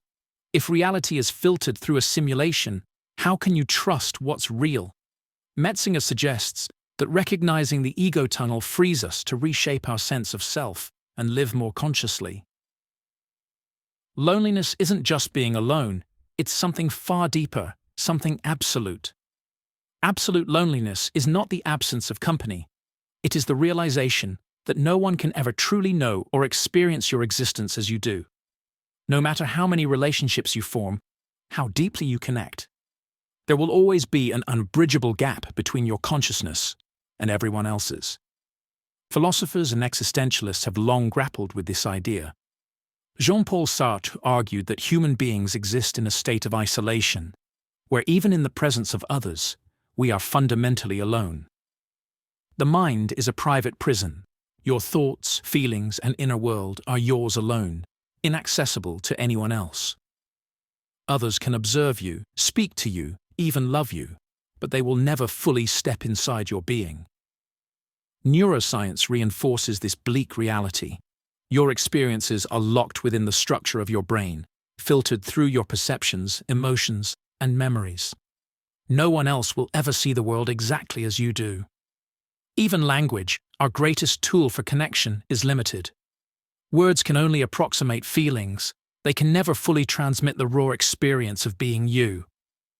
This realization is unsettling. It means that even in a crowded room, even in the deepest moments of intimacy, there is a part of you that remains untouched, unseen. Appearance versus reality. What if the world you see isn't the world as it truly is? What if everything you experience, colors, sounds, even time, is a carefully crafted illusion? The tension between appearance and reality is a profound question in philosophy, challenging us to confront the idea that our senses might deceive us. Plato captured this in his allegory of the cave. Prisoners chained in darkness see only shadows on a wall and mistake them for reality. Plato argued that most of us live like those prisoners, confusing appearances for truth. For him, true reality lies beyond the senses, in a realm of unchanging, eternal forms accessible only through reason. Centuries later, Descartes pushed this further. In Meditations on First Philosophy, he doubted everything: his senses, body, even the world's existence. Could it all be an illusion, the work of an evil demon? His skepticism led to one certainty: cogito, ergo sum. I think, therefore I am. For Descartes, consciousness was the only undeniable reality. Modern science adds new layers to this puzzle. Quantum mechanics reveals particles in superpositions, altered by observation. Neuroscience shows that what we perceive is reconstructed by our brains. Colors are interpretations, not inherent properties. Even time, as Einstein showed, is relative, shaped by gravity and motion. Yet we trust our senses. We live by what we see and hear, even though illusions and technologies like virtual reality blur the line between real and artificial. Philosophers like Kant remind us that we can't access the world as it truly is, only how it appears to us. Zeno's paradox: if you set out to cross a room, will you ever reach the other side? It seems obvious. You take a step, then another, and eventually you're there. But according to Zeno of Elea, you'll never make it. You'll be trapped in an infinite series of steps that grow smaller and smaller, forever moving forward, but never arriving. This is Zeno's paradox of motion, and it challenges our most basic understanding of reality. Zeno's dichotomy. Paradox argues that before reaching the other side, you must first reach the halfway point. But before that, you must reach halfway to that point, and so on, dividing each step infinitely. If each step takes time, how can you ever complete an infinite series? Another paradox, Achilles and the tortoise, makes this more vivid. Achilles, the fastest runner, gives a tortoise a head start. By the time Achilles reaches the tortoise's starting point, the tortoise has moved ahead. This process repeats infinitely, suggesting Achilles can never overtake the tortoise, no matter how fast he runs. These paradoxes don't deny motion. They reveal the tension between perception and mathematical reasoning. The ancient Greeks were baffled by this, but calculus, developed by Newton and Leibniz, showed that infinite sequences can sum to finite results. Achilles overtakes the tortoise, and you cross the room, not because Zeno was wrong, but because his paradoxes highlighted the limits of early mathematics. Zeno's puzzles endure because they push us to question infinity, continuity, and reality itself. The next time you take a step, consider this. Even the simplest motion contains infinite complexity, bridging the gap between logic and experience. Infinite regress problem. What explains the universe? The question seems simple, until it isn't. Every answer demands another, like pulling on a thread that never ends. This is the infinite regress problem, one of philosophy's most haunting dilemmas. Infinite regress occurs when every explanation depends on something else, creating an endless chain of why. Aristotle identified this in metaphysics, asking if every cause requires a prior cause, does the chain stretch infinitely? To solve this, he proposed a prime mover, an uncaused cause that sets everything in motion. But is this a solution or a convenient stopgap? The problem surfaces everywhere we seek ultimate explanations. In morality, if actions are right because they follow rules, what justifies the rules? If rules rely on principles, what justifies the principles? The regress spirals endlessly, undermining any solid foundation for ethics. In epistemology, the issue is equally troubling. Claims of knowledge rely on reasons, which themselves need justification. Philosopher Laurence Bonjour called this a vicious regress, making certainty seem impossible. How do we escape this trap? Foundationalism argues for self-evident truths needing no justification, as Descartes did with "I think, therefore I am." Coherentism, by contrast, suggests that beliefs justify each other in a web-like structure, though critics argue this feels circular. Some, like Paul Tillich, embrace infinite regress as inherent, suggesting the search itself has value. Hyperbolic doubt. What can you know for certain? This is the question at the heart of hyperbolic doubt, a method of radical skepticism introduced by René Descartes. It begins by doubting everything: your senses, memories, even the world around you. Descartes used this method not to unravel reality, but to uncover a single, unshakable truth. In his Meditations on First Philosophy, Descartes argued that to discover absolute certainty, you must discard anything that could be false. He wrote, "I will regard as false anything that is not entirely certain and indubitable." He began by questioning his senses. Can you trust what you see or feel? A stick in water appears bent. Distant objects seem smaller. If senses deceive even once, how can they be trusted at all? Next, he doubted his thoughts and memories. Could they be illusions, like dreams? In dreams, we often feel certain, only to wake and realize we were wrong. Then, Descartes introduced the evil demon hypothesis. What if a powerful deceiver manipulated your reality, ensuring everything you believe is false? But even in this extreme doubt, Descartes found one undeniable truth: the act of doubting itself. If he was doubting, he must exist. From this realization came his famous conclusion: cogito, ergo sum. I think, therefore I am. Existential angst. You're alive, conscious. But why? The moment you confront this question, you feel it.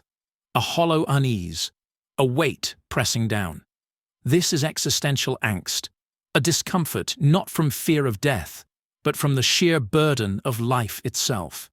Søren Kierkegaard, the father of existentialism, explored this in the concept of anxiety. For him, angst arises from the realization of our freedom, the ability to choose, define ourselves, and shape our future. But with that freedom comes a terrifying truth. There are no guarantees, no ultimate guide. Kierkegaard wrote, "Anxiety is the dizziness of freedom." This dizziness stems from possibility. Imagine standing on the edge of a cliff. Part of you fears falling, but another part recognizes that you could jump. That unsettling awareness, that your choices are yours alone, is the essence of existential angst. Jean-Paul Sartre expanded on this idea, calling humans condemned to be free. Without a divine plan or predetermined purpose, we must create our own meaning. This freedom is liberating, yet paralyzing. Sartre wrote, "Man is nothing else but what he makes of himself." But what if we don't know what to make? What if the weight of freedom feels unbearable? Metaphysical rebellion. What happens when someone refuses to accept the world, not just socially or politically, but at its core? This is metaphysical rebellion, a concept Albert Camus explores in The Rebel. It's not merely resistance to injustice, it's defiance against the absurdity of existence itself. Camus begins with a harsh truth: the human condition is absurd. We seek meaning in a universe that offers none. This clash between our longing for purpose and the cosmos's indifference is the absurd. Metaphysical rebellion arises when someone refuses to surrender to this reality. But rebellion isn't despair. It's an act of defiance. Camus writes, "I rebel, therefore we exist." Instead of succumbing to life's lack of inherent meaning, the rebel creates their own. It's a challenge to the universe, an assertion that life can still be lived with passion and authenticity. Consider Prometheus from Greek mythology. He defied the gods by stealing fire for humanity, not just rejecting authority, but challenging the foundations of existence itself. Similarly, The metaphysical rebel refuses to accept a world devoid of meaning, striving instead to create values in the face of absurdity. Yet Camus warns of rebellion's dangers. When rebellion turns dogmatic, it can lead to tyranny. Revolutions that sought liberation often imposed new forms of oppression. Camus urges rebels to embrace uncertainty and reject absolute systems. For Camus, rebellion isn't a solution, but a way of being, a refusal to stop questioning existence. The only way to deal with an unfree world, he writes, is to become so absolutely free that your very existence is an act of rebellion. And in that defiance, we find freedom. Aletheia and oblivion. What if the greatest truths aren't hidden but forgotten? The ancient Greek concept of aletheia, truth as unconcealment, suggests that reality isn't something we create, but something we uncover. It's a process of peeling back the veils of oblivion to reveal what has been obscured. In Greek, aletheia means the state of not being hidden. For philosophers like Heidegger, truth isn't static or absolute. It's an ongoing revelation of essence. Opposite this is lethe, meaning oblivion or forgetfulness. In mythology, the river Lethe caused those who drank from it to forget everything. Oblivion here isn't just forgetting facts. It's losing touch with deeper realities, the dulling of existence by routine or distraction. Modern life, Heidegger argued, often traps us in lethe. Technology, social norms, and endless distractions bury truth beneath layers of convenience and noise. Truth becomes hidden not because it's complex, but because we stop seeking it. Consider a forest. To a hurried observer, it's just trees. But to someone who pauses and looks deeply, the forest unveils its richness, its intricate ecosystems, its quiet vitality. This is aletheia in action, the forgotten truth emerging from oblivion. Yet unveiling truth is never complete. For every truth revealed, others remain hidden. Truth is a pursuit, a continual struggle against the pull of lethe. As Heidegger wrote, to be is to stand in the clearing where beings reveal themselves. The uncanny. Why do things that are almost human disturb us more than things that are not human at all? The answer lies in the uncanny, a concept that explores the unsettling tension between familiarity and alienation, when something feels close to home but isn't quite right. Sigmund Freud explored this in his 1919 essay, Das Unheimliche, meaning the unhomelike. For Freud, the uncanny arises when the familiar becomes strange, provoking deep psychological unease. It's the lifelike doll, the too real robot, or the shadow in the mirror that doesn't quite follow. These moments disrupt our sense of reality, exposing its fragility. Freud linked the uncanny to repressed fears and forgotten memories. He called it the return of the repressed, where unsettling experiences bring hidden anxieties to the surface. A human-like robot, for example, might force us to confront the fragility of life and the line between human and machine. Japanese roboticist Masahiro Mori expanded on this with his uncanny valley theory. Mori observed that as robots look more human, our affinity grows, until they become almost human, but not quite. At this point, they evoke discomfort rather than empathy, as their mere human qualities feel disturbingly off. The uncanny is central to art and storytelling. From the animated corpse in Frankenstein to the eerie twins in The Shining, it challenges the boundaries of identity and reality. It reminds us how much we rely on predictability, and when that's disrupted, it shakes our understanding of the world. Phenomenological reduction. What if you could strip away all assumptions, beliefs, and biases until only raw, unfiltered experience remained? This is the essence of phenomenological reduction, a method introduced by philosopher Edmund Husserl to uncover the true nature of consciousness.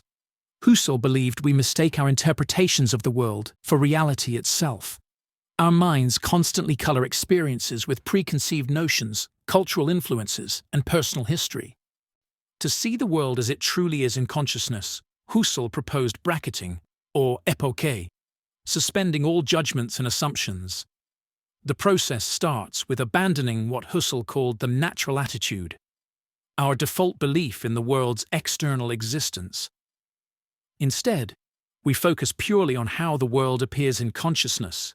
Husserl wrote, "We must free ourselves from the prejudice of the existence of the world. This doesn't deny the world's existence, it seeks to reveal how it is experienced." Phenomenological reduction shifts focus from objects to the acts of consciousness that make them appear. For example, when you see a tree, you're not just perceiving an object, you're experiencing sensory data, memory, and interpretation working together. Husserl's method uncovers these layers, showing how experience is shaped by the dynamic relationship between observer and observed. Acute insight is that consciousness is always intentional. It's not passive, but actively directed at something, whether perceiving, imagining, or feeling. By examining this relationship, phenomenology reveals the structures of experience. Though critics question whether we can truly set aside all biases, Husserl argued that striving for clarity offers profound insights. His method influenced thinkers like Heidegger and Merleau-Ponty, who expanded on phenomenology's transformative potential. Ding an sich. What is the true nature of reality? Do we see the world as it truly is, or only as it appears to us? Immanuel Kant tackled this question with the concept of the Ding an sich, the thing in itself. It challenges everything we think we know about existence. In his critique of pure reason, Kant distinguished between the world as it appears to us and the world as it is in itself. According to him, we never experience reality directly. Instead, what we perceive, space, time, cause, and effect, is shaped by the structures of our minds. These aren't properties of the external world, but frameworks we impose on it. As Kant wrote, we can never transcend the limits of our own faculties to reach the thing in itself. The Ding an sich represents reality's true nature beyond human perception. Take a tree, for example. You see its shape, color, and texture, but these qualities are interpretations by your senses. The tree's essence, its ultimate reality, remains hidden. If we can never know the thing in itself, how can we claim to know anything? Kant argued that while we're limited to appearances, our shared cognitive framework ensures consistency, allowing us to navigate the world effectively. Reality may be unknowable, but it is coherent. This concept resonates with modern science. In quantum mechanics, particles exist in undefined states until observed, echoing Kant's insight that ultimate reality eludes direct experience. Inverted spectrum. What if the red you see looks entirely different to someone else, but you'd never know? This is the inverted spectrum, a thought experiment that questions our understanding of perception and the limits of human knowledge. First introduced by John Locke in an essay concerning human understanding, 1690, the inverted spectrum imagines two people who both call the sky blue and stop at a red light. But what one person sees as blue, the other might see as green. Their perceptions are inverted, yet their behavior is identical, making it impossible to detect the difference. At its core, this highlights the problem of qualia, the raw, subjective experience of perception. When you see red, how do you know it's the same as someone else's red? The inverted spectrum suggests you don't, and can't. Modern neuroscience reveals that color perception is tied to wavelengths of light processed in the brain's visual cortex. But the brain doesn't just record data, it constructs our experience of color. If that construction varies between individuals, it remains unknowable, locked inside our minds. This thought experiment extends beyond color, touching on the hard problem of consciousness described by David Chalmers. If subjective experience is inaccessible, how can we truly understand other minds? Could artificial intelligence simulate human behavior without ever experiencing consciousness? Could it have its own inverted spectrum? Moral luck. If morality depends on choice, how much control do we really have over being good or bad? What if the outcomes of our actions, shaped by forces beyond our control, define how we're judged? This is the unsettling concept of moral luck, introduced by philosopher Thomas Nagel, which challenges the fairness of our moral judgments. Nagel asks, how much of morality is shaped by luck? Even when we evaluate someone's intentions, we often judge them based on consequences they didn't fully control. Take two drivers texting while driving. One arrives home safely, the other causes a fatal accident. Their actions are the same, but society condemns one as reckless while excusing the other. Is that fair? Moral luck comes in forms. Resultant luck judges outcomes, as in the driver's case. Circumstantial luck depends on the situations people face. Like someone never tested morally versus someone forced to make a difficult choice. Constitutive luck refers to traits we're born with, like courage or impulsiveness. Are we responsible for qualities shaped by genetics and upbringing? This concept raises profound questions. If so much of morality depends on factors outside our control, can anyone truly deserve blame or praise? Critics argue that accepting moral luck undermines accountability, but Nagel suggests it highlights the complexity of moral judgment. He writes, where there is moral judgment, there is an inescapable tension between what is within our control and what is not. Veil of ignorance. If you had to design a society without knowing your place in it, what kind of rules would you choose? This is the veil of ignorance, a thought experiment introduced by philosopher John Rawls in A Theory of Justice. It's a radical framework for fairness, forcing us to imagine justice without bias or privilege. Rawls asks us to envision the original position, a hypothetical scenario where we create society's rules while behind the veil of ignorance. Here's the catch. You don't know your gender, race, class, abilities, or future wealth. You could be anyone, a billionaire or someone living in poverty. This uncertainty, Rawls argues, would lead us to design a fundamentally fair society, avoiding rules that favor any one group since we wouldn't know if we'd belong to it. From this, Rawls proposes two principles of justice. First, everyone should have equal access to the most extensive basic rights and freedoms, like freedom of speech and thought. Second, social and economic inequalities are only acceptable if they benefit the least advantaged.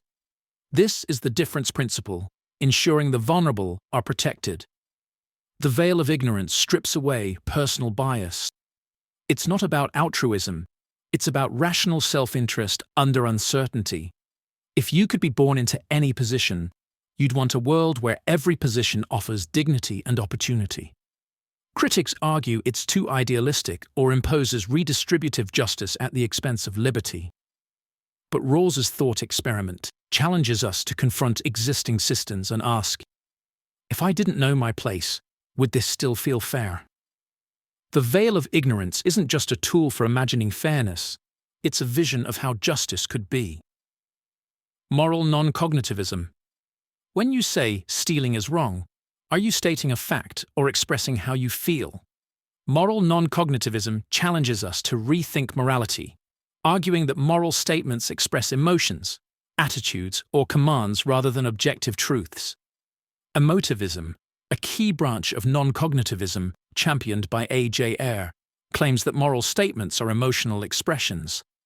Saying stealing is wrong is akin to saying, boo, stealing.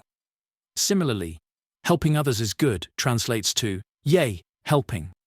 In language, truth, and logic, Ayer argued that moral statements express feelings but do not state facts. Prescriptivism, led by R.M. Hare, goes further. Hare argued that moral statements are not just emotional outbursts, but also commands. Saying, you should help others, isn't describing a truth. It's prescribing behavior, telling others what they ought to do. But if moral statements aren't true or false, how do we debate morality? Non-cognitivists argue that moral debates are about persuasion, not evidence. When you say, stealing is wrong, you're trying to influence someone's attitude or behavior, not pointing to objective facts. Critics worry this makes morality subjective and arbitrary. Non-cognitivists counter that morality has always been rooted in human emotions and shared experiences, not universal truths. Moral statements, they argue, serve to connect us, guide behavior, and promote social cohesion. Take the example of littering. When you say, "That's wrong," you're not stating a cosmic fact. You're expressing disapproval and encouraging others to act differently. Mackey's error theory. We often think of morality as universal, objective, and eternal. But what if that's all a mistake? J.L. Mackey's error theory argues exactly that. Our moral judgments are built on an illusion. In ethics, inventing right and wrong, Mackey boldly claims, there are no objective values. When we say murder is wrong or kindness is good, we're not describing facts about the world. Instead, we're projecting our emotions and cultural norms onto reality. Morality feels objective, but for Mackey, this is a shared error. Mackey defends this with two arguments. First, the argument from relativity. Moral beliefs vary across cultures and history. Practices one society condemns, another celebrates. This moral diversity suggests that values aren't universal. They're constructed by societies to serve their needs. Second, the argument from queerness. If objective moral facts existed, they would be unlike anything else in the universe. Strange, inexplicable entities. How would we perceive them?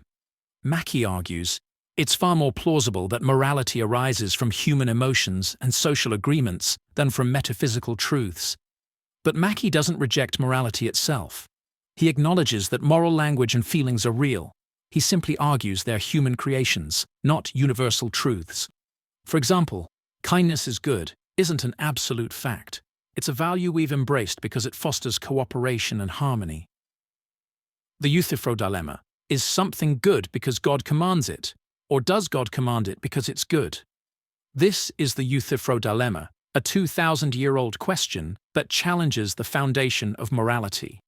Plato introduces this dilemma in Euthyphro, where Socrates asks, is the pious loved by the gods because it is pious, or is it pious because it is loved by the gods? This deceptively simple question splits morality into two unsettling possibilities. The first option is that something is good simply because God commands it. If true, morality becomes arbitrary. If God had commanded hatred instead of kindness, would hatred then be good? This view reduces morality to divine whim, stripping it of intrinsic value. The second option is that God commands something because it is good. Here, morality has intrinsic worth independent of God. But this means morality exists outside of divine authority, making God unnecessary for moral truths, and undermining the idea of God as the ultimate moral source. The Euthyphro dilemma creates a paradox. Either morality is arbitrary, dictated by divine command, or it exists independently, diminishing God's role. Theists have proposed a third solution, that morality flows from God's nature, which is inherently good. Yet critics argue this merely shifts the problem. God's nature still determines morality arbitrarily. Philosophers like Immanuel Kant avoided this issue by grounding morality in human reason rather than divine will. Secular thinkers argue morality arises from empathy, cooperation, and shared values, making divine authority unnecessary. Christian mortalism. Most of us assume the soul is immortal, a core belief in mainstream Christianity. But what if that's wrong? Christian mortalism, a theological perspective, challenges the idea of inherent eternal life, asserting instead that immortality is not a natural trait, but a gift from God. Christian mortalism holds that humans are mortal beings, and death is a true cessation of consciousness, what some call soul sleep. Eternal life, in this view, isn't guaranteed, but depends on God's power to resurrect the dead. This belief reframes life after death as a divine act, not an innate property of the soul. This idea isn't new. Theologians like John Milton argued that the Bible emphasizes resurrection over innate immortality. In De Doctrina Christiana, Milton wrote, "Man is a living soul, not an immortal one." Christian moralists cite verses like Ecclesiastes 9:5, "The dead know nothing," and Romans 6:23, "The wages of sin is death," to support their claim that death is an unconscious state, awaiting Judgment Day. Unlike traditional views, Christian moralism rejects immediate entry into heaven or hell. Instead, the dead rest until God determines their fate, resurrection to eternal life or annihilation. This challenges ideas of eternal torment, presenting annihilation as the ultimate punishment for the unrighteous. Critics argue this diminishes the soul's significance, but proponents see it as a return to biblical teachings, free from philosophical influences like Plato's. For them, this perspective highlights God's grace and power, making resurrection central to salvation. Hell is eternal punishment, an all-loving God, and an eternal hell. How can these ideas coexist? The concept of hell as unending punishment has perplexed theologians for centuries. Is it justice or a relic of fear? Scriptures like Matthew 25:46. These will go away into eternal punishment, but the righteous into eternal life, shaped the belief in eternal torment. For St. Augustine, infinite punishment reflected the infinite nature of God's justice. Sinning against an eternal being warranted eternal consequences. Thomas Aquinas viewed hell differently, arguing that its suffering comes from separation from God, a self-inflicted state, not imposed cruelty. But critics question the fairness of eternal punishment for finite sins. Philosopher John Hick argued that a truly benevolent God would redeem all souls, making eternal hell incompatible with divine love.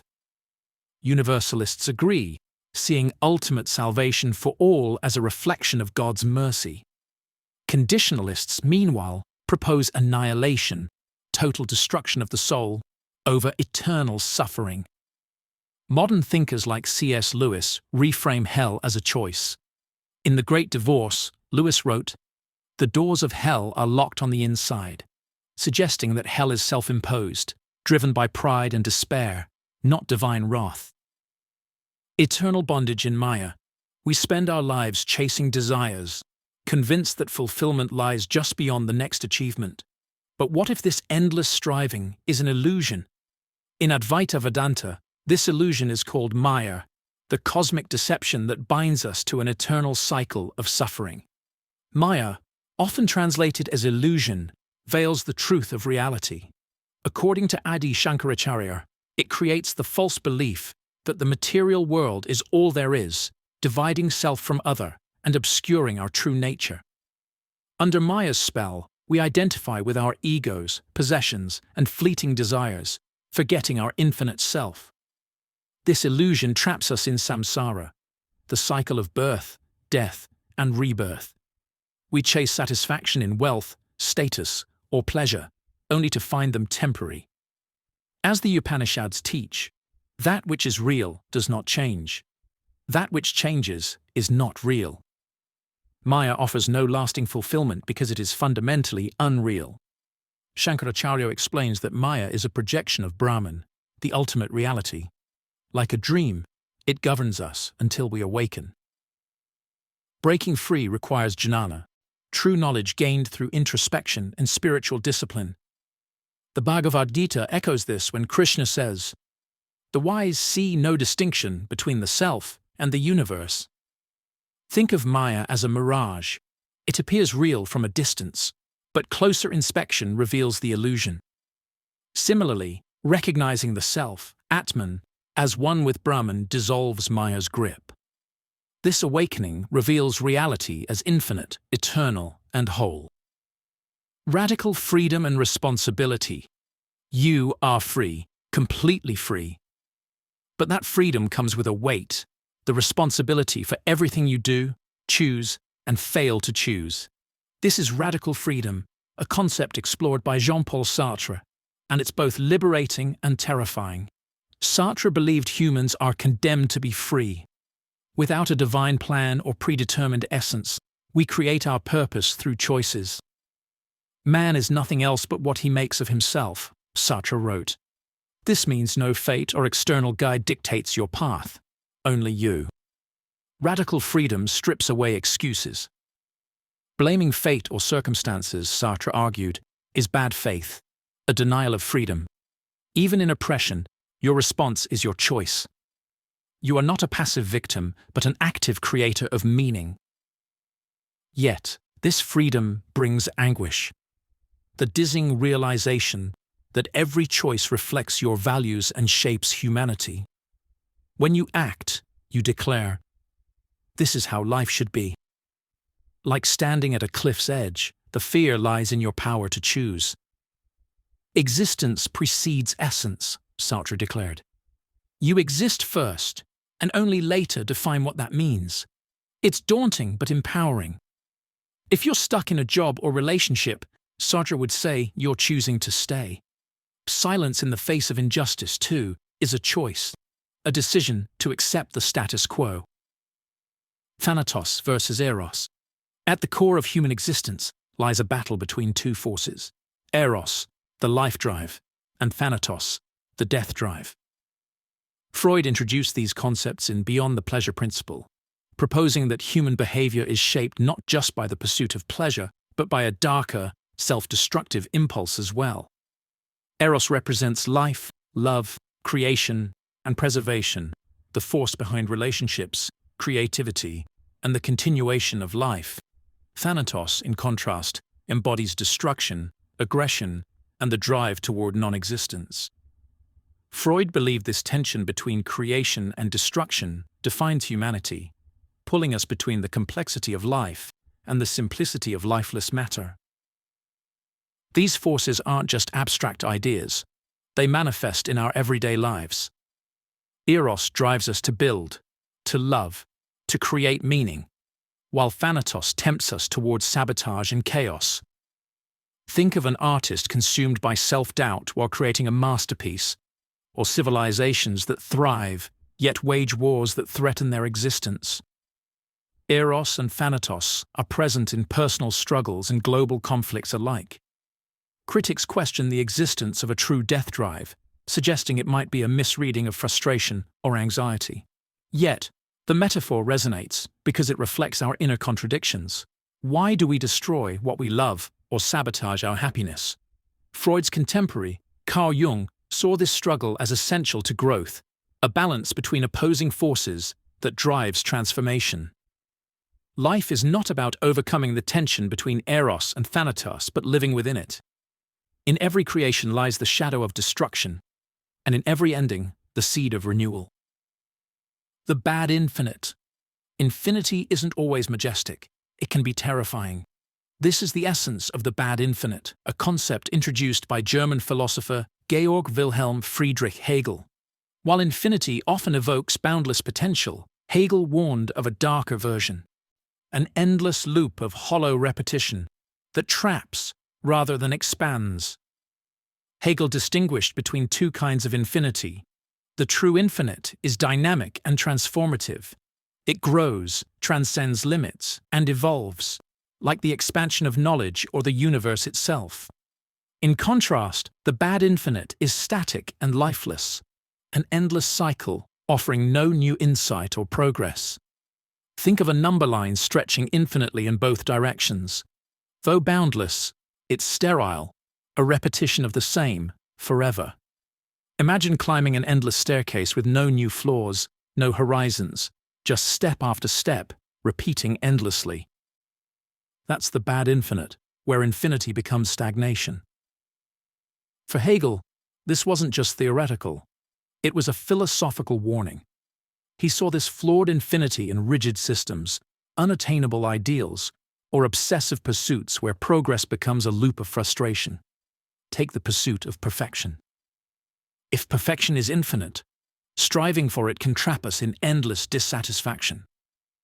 Each success only pushes perfection further out of reach, creating a cycle with no resolution, a bad infinite. Hegel argued that infinity isn't inherently good or bad. The key lies in how we engage with it. The true infinite embraces limits as opportunities to transcend, finding meaning in motion and growth. The bad infinite, however, delivers monotony, trapping us in cycles that lead nowhere. Hegel's insight reminds us that not all infinities inspire. Some entangle. True infinity isn't endless repetition. It's purposeful transformation. Mirror stage. The person you see in the mirror is not you. This reflection, familiar yet distant, is central to Jacques Lacan's concept of the mirror stage, a key idea in psychoanalysis. Lacan proposed that our sense of self begins with a misrecognition, an illusion that shapes who we believe we are. Around 6 to 18 months of age, an infant recognizes their reflection in a mirror. Though they experience their body as fragmented and chaotic, the mirror presents a unified, idealized image. The child identifies with this image, seeing it as me. But this unity is an illusion. Lacan argued that the image in the mirror is a projection, not aligned with the child's fragmented reality. This moment marks the birth of the I, when the child sees themselves as an object, separate from the world. Yet this selfhood is fundamentally alienating. The I is based on an external image, not inner reality. From this point, identity is shaped by a tension between how we see ourselves and how we believe others see us. Lacan's theory reveals that our sense of self is rooted in misrecognition. The person we think we are is not authentic, but a construct, a mask formed by cultural expectations, others' gazes, and our fantasies. Even in adulthood, much of our identity is shaped by external forces, from roles we play to goals we pursue. Idle talk. Most of what we say is meaningless. This is the essence of Martin Heidegger's concept of idle talk, which he used to describe shallow, repetitive communication that dominates daily life. Idle talk isn't harmless small talk. It disconnects us from authentic living and obscures deeper truths. Idle talk occurs when language becomes a cycle of unexamined repetition. Gossip, clichés, and empty affirmations are prime examples. In Being and Time, Heidegger described it as talking about something without genuine understanding. It gives the illusion of connection, but alienates us from deeper engagement with the world. Consider a viral headline shared and debated endlessly. How many truly understand the issue versus echoing opinions they've absorbed? Idle talk thrives on surface-level chatter, unconcerned with truth, keeping conversations alive without substance. For Heidegger, this isn't a trivial annoyance, it leads to fallenness, where we lose ourselves in societal noise and abandon deeper, existential questions. Instead of thinking critically, we adopt pre-packaged ideas, allowing them to shape our worldview. What makes idle talk dangerous is its comfort. It offers belonging and participation in collective narratives, but pulls us away from authenticity. We stop engaging with our unique perspectives, conforming to shallow patterns of discourse. Heidegger didn't condemn all communication, but believed language could either reveal or obscure truth. Idle talk replaces reflection with noise, blinding us to life's deeper meaning. Banality of evil. Evil doesn't always arrive with horns and fire. Sometimes it shows up quietly, in a grey suit, doing a job. This is the essence of the banality of evil, a term coined by Hannah Arendt in Eichmann in Jerusalem. It challenges our assumptions about what evil looks like and how it operates. In 1961, Adolf Eichmann, a key architect of the Holocaust, stood trial. To many, he was a monster. But Arendt saw something unexpected. Eichmann wasn't fanatical or even particularly intelligent. He was ordinary, a man who followed orders, shuffled papers, and avoided reflecting on the morality of his actions. Arendt called this the banality of evil. Eichmann's crimes weren't driven by deep hatred, but by thoughtlessness, an uncritical compliance with authority, and a refusal to question the system he served. He performed atrocities with bureaucratic detachment, not malice. This idea is terrifying because it suggests that evil doesn't always require hatred. It thrives in systems that discourage independent thinking. When people reduce themselves to just doing their job, unimaginable harm becomes possible. Arendt argued that Eichmann's failure to think, to judge, to take responsibility was his greatest crime. As she wrote, "Most evil is done by people who never make up their minds to be good or evil." Profound boredom. Boredom isn't just an annoyance, it's a revelation.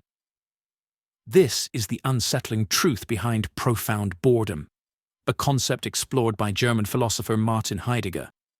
Unlike ordinary boredom, profound boredom isn't about a lack of entertainment, it's about the absence of meaning. Heidegger described profound boredom as a state where everything feels indifferent. The distractions of daily life, work, hobbies, relationships, lose their grip. Time stretches out, and life feels empty. But for Heidegger, this isn't merely depressing, it's transformative. In his 1929 lectures, he explained that profound boredom strips away the layers of routine, forcing us to confront existence itself. He wrote, "Boredom brings about a peculiar state in which one is held in limbo, cast back upon oneself." Profound boredom reveals the fragility of the structures we rely on to give life meaning. It's like staring into a void, unsettling, but also an opportunity. When life's usual answers fail, we're left with the fundamental questions: why am I here? What is my purpose? These questions, often buried beneath daily distractions, become impossible to ignore. Heidegger saw this confrontation with nothingness as both terrifying and necessary. It's a chance to redefine meaning, not as something given, but as something we create. In moments of profound boredom, when even passions feel hollow, we glimpse the limits of our constructed identities. This is the paradox. Profound boredom doesn't offer answers. It creates the space for us to find them.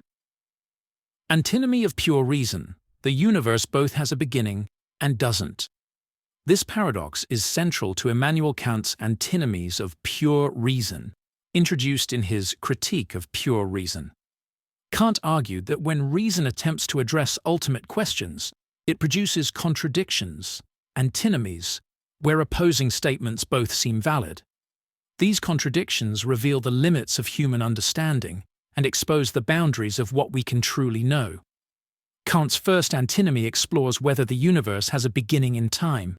On one side, reason suggests the universe must have a beginning. If time stretches infinitely backward, the present could never arrive. Yet reason also claims the universe cannot have a beginning, because if it did, it would require a cause, and that cause would need another, creating an infinite regress. Both arguments appear logical, but are irreconcilable. Kant explained that these contradictions occur because human reason applies principles beyond the realm of experience. Concepts like space, time, and causality aren't intrinsic features of the universe. They're the frameworks through which our minds interpret it. Just as a fish, shaped by its experience of water, cannot imagine life outside it, our minds, shaped by space and time, cannot comprehend realities beyond these limits. The antinomies don't solve these questions, but reveal reason's boundaries. Kant argued that we can ask whether the universe is finite or eternal, but the answers lie beyond our cognitive reach. Epistemic injustice. What happens when someone is denied knowledge, not for what they say, but for who they are? This is the essence of epistemic injustice, a concept introduced by Miranda Fricker. It describes how certain voices are dismissed or undervalued due to bias, prejudice, or systemic power imbalances. It's not just unfair. It violates their role as contributors to collective understanding. Fricker identifies two key forms. Testimonial injustice occurs when someone's credibility is undermined due to stereotypes. For example, a woman in a male-dominated workplace may share an idea that's ignored until a man repeats it. It's not her knowledge being doubted, it's her identity. The second form, hermeneutical injustice, arises when society lacks the concepts to articulate certain experiences. For example, before terms like sexual harassment were widely recognized, women couldn't effectively name or challenge their experiences. It wasn't a lack of intelligence, it was a lack of societal frameworks. These injustices are systemic, silencing marginalized voices and reinforcing power imbalances. Over time, they exclude groups from shaping knowledge and truth, perpetuating inequality. Fricker writes, "The epistemic injustice done to someone as a knower is both distinctive and destructive. It doesn't just harm individuals, it impoverishes society by narrowing the perspectives we hear." To combat this, Fricker advocates for epistemic virtue, listening without prejudice, recognizing bias, and valuing diverse voices. It's not easy but essential for a just society. Nometic desire. You don't desire what you think you desire. This is the foundation of nometic desire, a concept by philosopher René Girard, which argues that our desires are imitative. We want things not because they are inherently valuable, but because others desire them first. Our aspirations are shaped by mimicking others' desires, often unconsciously. Girard described this dynamic as a triangular structure. The subject, you; the object, what you desire; and the model, the person whose desire you're imitating. For example, a new gadget or a dream job often becomes desirable because someone else wants or has it. Advertisements and social media amplify this, showcasing lifestyles designed to spark envy and imitation. Girard wrote, "Human beings are never directly in competition for things. They are in competition because they imitate each other's desires." This leads to rivalry and tension. We don't just chase objects, we chase the validation or status they represent. And when multiple people pursue the same goal, not for the object itself but due to imitation, conflict arises. The result? A mimetic trap, where the harder we pursue others' desires, the less satisfied we feel upon achieving them. Girard also linked mimetic desire to scapegoating. When rivalry spirals, societies often project blame onto a scapegoat, diffusing tension through exclusion or sacrifice, a process central to many cultural and religious traditions. The paradox of tragedy. Why do we take pleasure in suffering? This is the paradox of tragedy. Why are we drawn to stories of pain, loss, and despair? In life, we avoid suffering, yet in art, we seek it out. Why? Aristotle, in Poetics, argued that tragedy serves a cathartic purpose. Experiencing emotions like pity and fear in a safe, controlled way allows us to process our vulnerabilities and leave feeling relieved, even purified. The suffering on stage becomes a way to confront our own fears. David Hume, however, found this puzzling. In Of Tragedy, he suggested that it's not suffering itself we enjoy, but the artistic skill that transforms it. A well-crafted tragedy blends sorrow with beauty, elevating pain into something meaningful. Friedrich Nietzsche, in The Birth of Tragedy, took a darker view. He argued that tragedy forces us to face life's harsh realities, chaos, suffering, and death, yet affirms life in the process. Art makes the unbearable bearable, turning agony into something that deepens our understanding of existence. Psychologically, tragedy also connects us. Watching others suffer evokes empathy, reminding us of our shared humanity. Crying over fictional characters' pain reflects our own, creating a sense of solidarity in vulnerability. So why do we need tragedy? Perhaps it's a combination: catharsis, aesthetic beauty, existential confrontation, and emotional connection.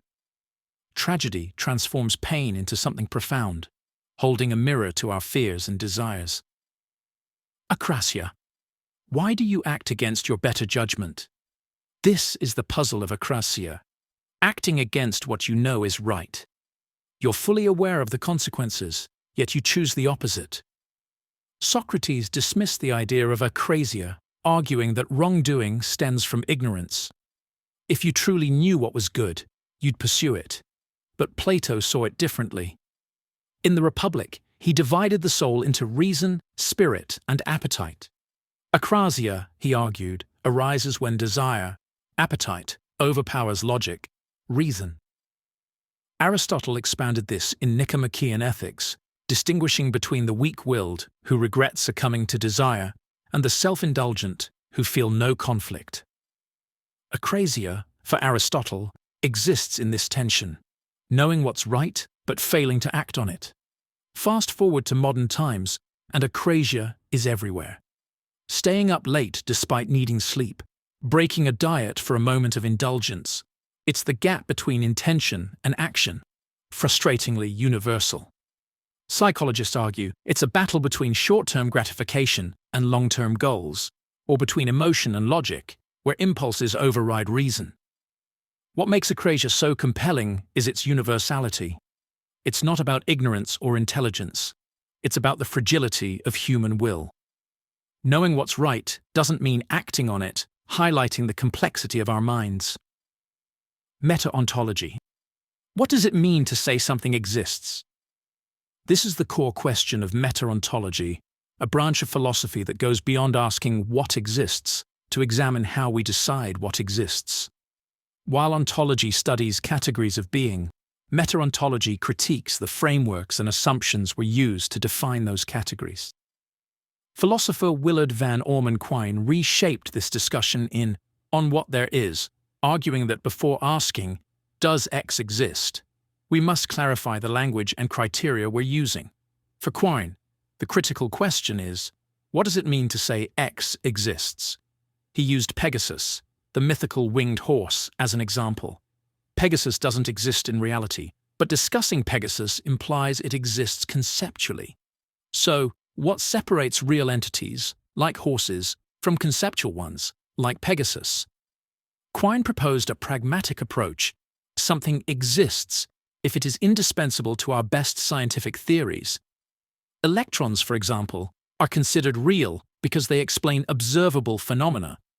However, this doesn't settle the deeper question of why we privilege certain frameworks over others. Philosopher Eli Hirsch added nuance with his idea of quantifier variance. The notion that multiple frameworks for understanding existence can be equally valid. One might include abstract entities like numbers, while another excludes them, without either being more true. Meta-ontology reveals that the question of existence has no universal answer. It's shaped by language, culture, and intellectual context. Every claim of existence reflects, psychologist argues, in the ethics of forgetting. Forgetting isn't just a lapse, it's an act that shapes who we are. This is the heart of the ethics of forgetting, which explores the tension between memory and morality. While society often glorifies remembrance, philosophers like Friedrich Nietzsche and Paul Ricoeur argue that forgetting is essential for growth. In On the Genealogy of Morality, Nietzsche described forgetting as an active capacity. He believed that without it, we'd be paralyzed by past grievances, trapped in cycles of resentment, and unable to move forward. Forgetting, for Nietzsche, is a moral tool, a way to break free from vengeance and suffering, allowing individuals and societies to heal and grow. However, forgetting is a double-edged sword. In Memory, History, Forgetting, Ricoeur warned of its dangers. While forgetting can help heal wounds, it also risks erasing vital truths. Ricoeur described abusive forgetting as a form of violence, silencing voices and distorting history. This tension is clear in debates about historical memory. Post-conflict societies, for instance, must decide whether to preserve past atrocities in detail, risking reopened wounds, or to soften those memories, allowing reconciliation. Truth and Reconciliation Commissions wrestle with this balance between accountability and coexistence. Even personally, the ethics of forgetting poses challenges. Is it right to cling to every betrayal, or can forgiveness, often tied to forgetting, help rebuild relationships and move past pain? The Ouroboros, a serpent devouring its own tail, an endless cycle of creation and destruction. This is the Ouroboros, one of humanity's oldest symbols, appearing in Egyptian texts, Greek philosophy, and alchemical manuscripts. It represents a paradox, a self-sustaining cycle where beginnings and endings blur into one. Beyond its image, the Ouroboros challenges how we understand time, existence, and the universe. At its core, the Ouroboros embodies self-reference, a system that contains itself. The ancient Greeks connected it to eternal return. The idea that all things loop back, endlessly repeating.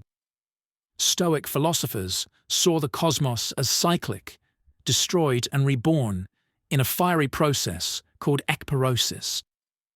The Ouroboros thus reflects existence itself, creation, destruction, and renewal. Philosophically, it ties to self-referential paradoxes like, "This sentence is false."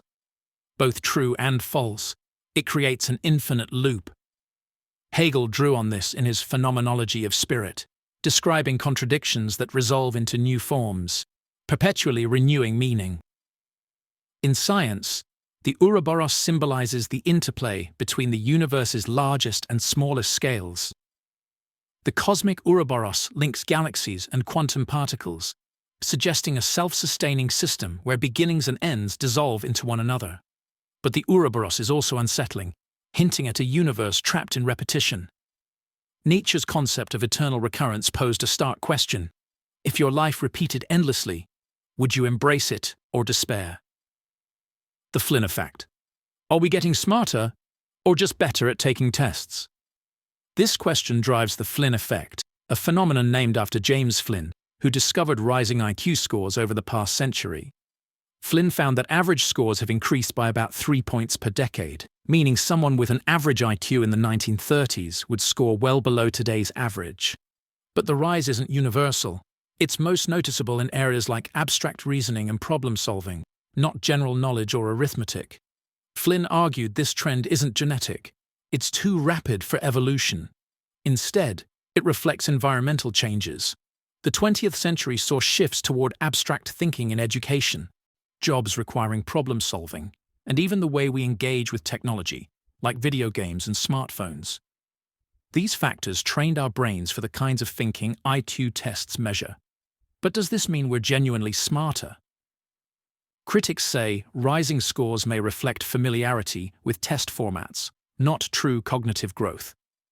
Psychologist Ulrich Neisser noted that IQ tests focus on specific skills like logic and pattern recognition, neglecting other forms of intelligence like creativity or emotional understanding. There's also concern that this trend could reverse. Recent studies show the Flynn effect stalling or declining in some regions, potentially due to rising inequality, underfunded education, and lifestyle changes. Omnipotence paradox. Can an all-powerful being create a rock so heavy that even they cannot lift it? This playful question introduces the omnipotence paradox, a dilemma that challenges the very idea of unlimited power. Omnipotence is typically defined as the ability to do anything, but the paradox reveals a contradiction. If an omnipotent being can create such a rock, they cannot lift it and are therefore not all-powerful. If they cannot create it, their power is still limited. Either way, omnipotence seems to falter. Medieval philosophers like Thomas Aquinas tackled this issue, arguing that omnipotence does not include the ability to do the logically impossible. In Summa Theologica, Aquinas claimed that contradictions, like a square circle or an unliftable rock, are nonsensical and don't count as limitations of power. For him, omnipotence means the ability to do all things that are possible within the bounds of reason. René Descartes took a more radical stance, suggesting that an omnipotent being could transcend even logic. If God willed 2 + 2 to equal 5, Descartes argued, it would simply be so. But this interpretation unsettles many, as it makes omnipotence incomprehensible, bending the very framework of reason. The omnipotence paradox extends beyond theology, questioning whether the concept of unlimited power is coherent. Can an omnipotent being create a world they cannot control, or end their own existence? These questions reveal the limits of language and human understanding. Genealogy of morals. Why do we call some things good and others evil? Are these universal truths or constructs shaped by history? Friedrich Nietzsche's Genealogy of Morals challenges our assumptions, tracing the origins of morality to power struggles and cultural shifts. Nietzsche argues that morality isn't timeless or divine, but a product of history. He identifies two types of morality: master morality and slave morality. Master morality, rooted in ancient aristocratic societies, valued strength, power, and vitality. For the ruling class, good meant qualities they embodied, while bad referred to weakness and mediocrity. Slave morality, by contrast, emerged from the resentment of the oppressed. Lacking power, they redefined morality, labeling strength as evil and elevating traits like humility and suffering as good. Nietzsche calls this a revaluation of values, a reversal of the aristocratic moral code. Christianity, he argues, codified this morality, glorifying suffering and promising rewards for the meek. For Nietzsche, this moral framework became a tool for the weak to undermine the strong. While revolutionary in its time, Nietzsche warns that slave morality now stifles human potential, promoting conformity over individuality. He introduces the Übermensch, Overman, a figure who transcends traditional morality to create new, life-affirming values. Nietzsche doesn't dismiss compassion, but urges us to question inherited values. Where do our judgments of good and evil come from? Do they empower us or confine us? The sublime. Standing on the edge of a cliff, staring into a storm-tossed ocean, you feel something profound, a mixture of awe and fear, overwhelming and almost indescribable. This is the sublime, a concept that has fascinated philosophers and artists for centuries, exploring the intersection of beauty, terror, and human comprehension. The sublime isn't simple admiration or pleasure. It's about scale. Edmund Burke, in A Philosophical Inquiry, described it as astonishment, with some degree of horror. For Burke, the sublime arises in the presence of vast, uncontrollable forces, nature's power, infinite space, or the inevitability of death. Immanuel Kant expanded on this in Critique of Judgment. He argued that the sublime isn't just external, it's a mental experience. When faced with the immensity of a starry sky or towering mountains, we feel small, yet realize our capacity to comprehend such vastness. This tension between insignificance and intellectual power defines the sublime. The sublime emerges where beauty meets danger. A serene lake may be beautiful. Will you awaken from with its deafening noise and sheer drop, becomes sublime. It's the thrill of standing close to something that could destroy you, yet marveling at its existence. Art and literature capture this sensation. Romantic poets like Wordsworth and painters like Caspar David Friedrich sought to evoke the sublime's essence, reminding us of forces greater than ourselves. Today, we feel it in images of distant galaxies or the raw power of storms. The sublime challenges us to embrace the unknown, finding meaning in the tension between fear and wonder, glimpsing both our smallness and our extraordinary capacity to perceive it. The paradox of hedonism. The harder you chase happiness, the further it slips away. This is the paradox of hedonism, a concept that reveals the flaw in pursuing happiness directly. The more we focus on achieving pleasure as an end goal, the less likely we are to attain it. Happiness, it seems, cannot be forced. It emerges as a byproduct of other pursuits. Philosopher Henry Sidgwick popularized this idea in Methods of Ethics, arguing that an excessive focus on pleasure often backfires. He wrote, "The impulse towards pleasure, if too predominant, defeats its own aim.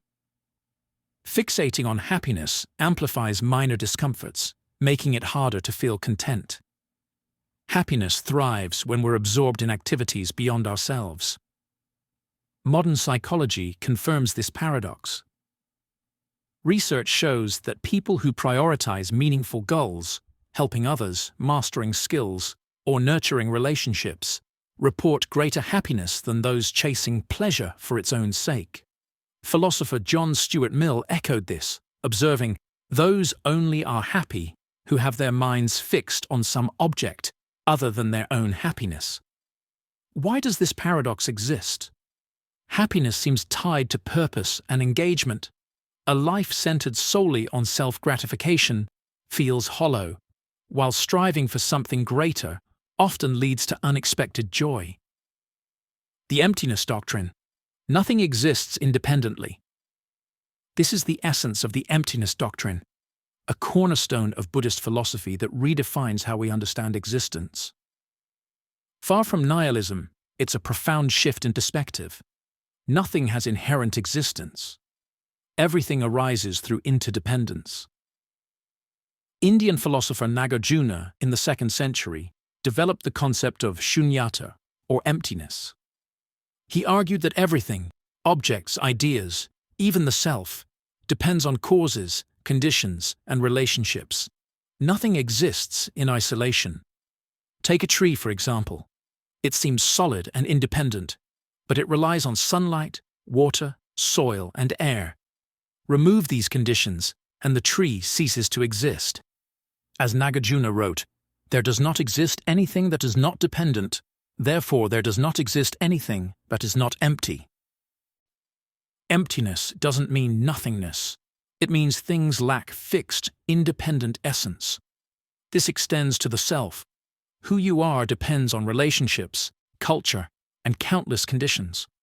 Without these, what remains?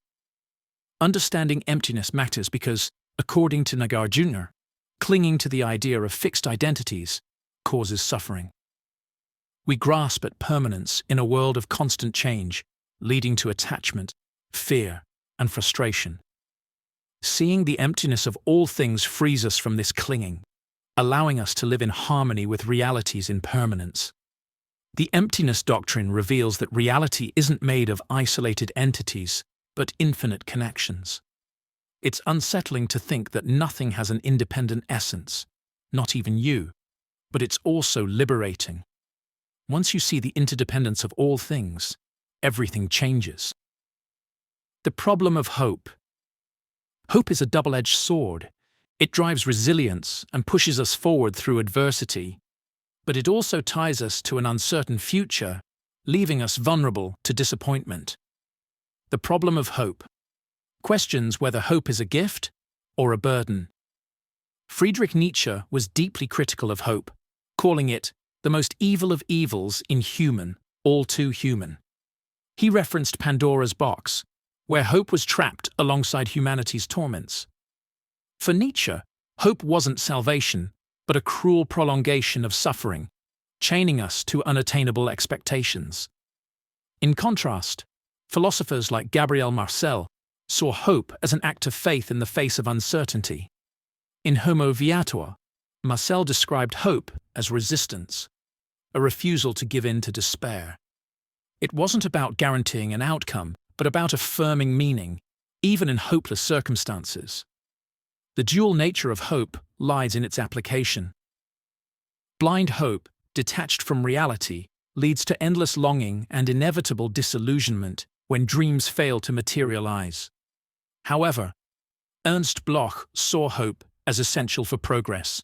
In The Principle of Hope, Bloch argued that true hope inspires action rather than passive waiting. It's not wishful thinking, but a force for transformation and building a better future. Anthropic bias. Why does the universe feel so perfectly suited for life? Is it a cosmic coincidence? Or are we only asking because we're here to ask? This is the heart of anthropic bias, a concept that challenges how we view existence.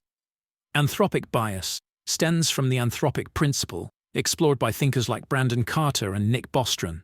It states that our observations about the universe are influenced by the fact that we exist to make them.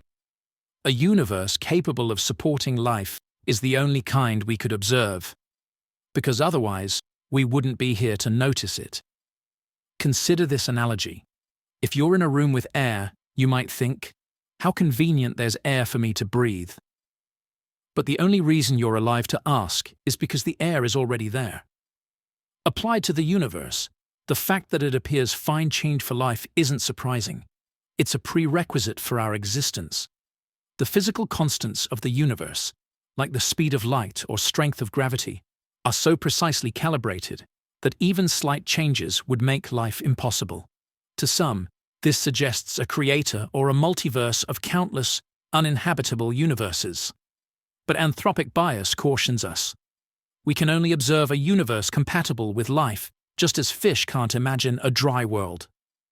Nick Bostrom argues that anthropic reasoning explains the universe's apparent fine-tuning while exposing the limits of our perspective.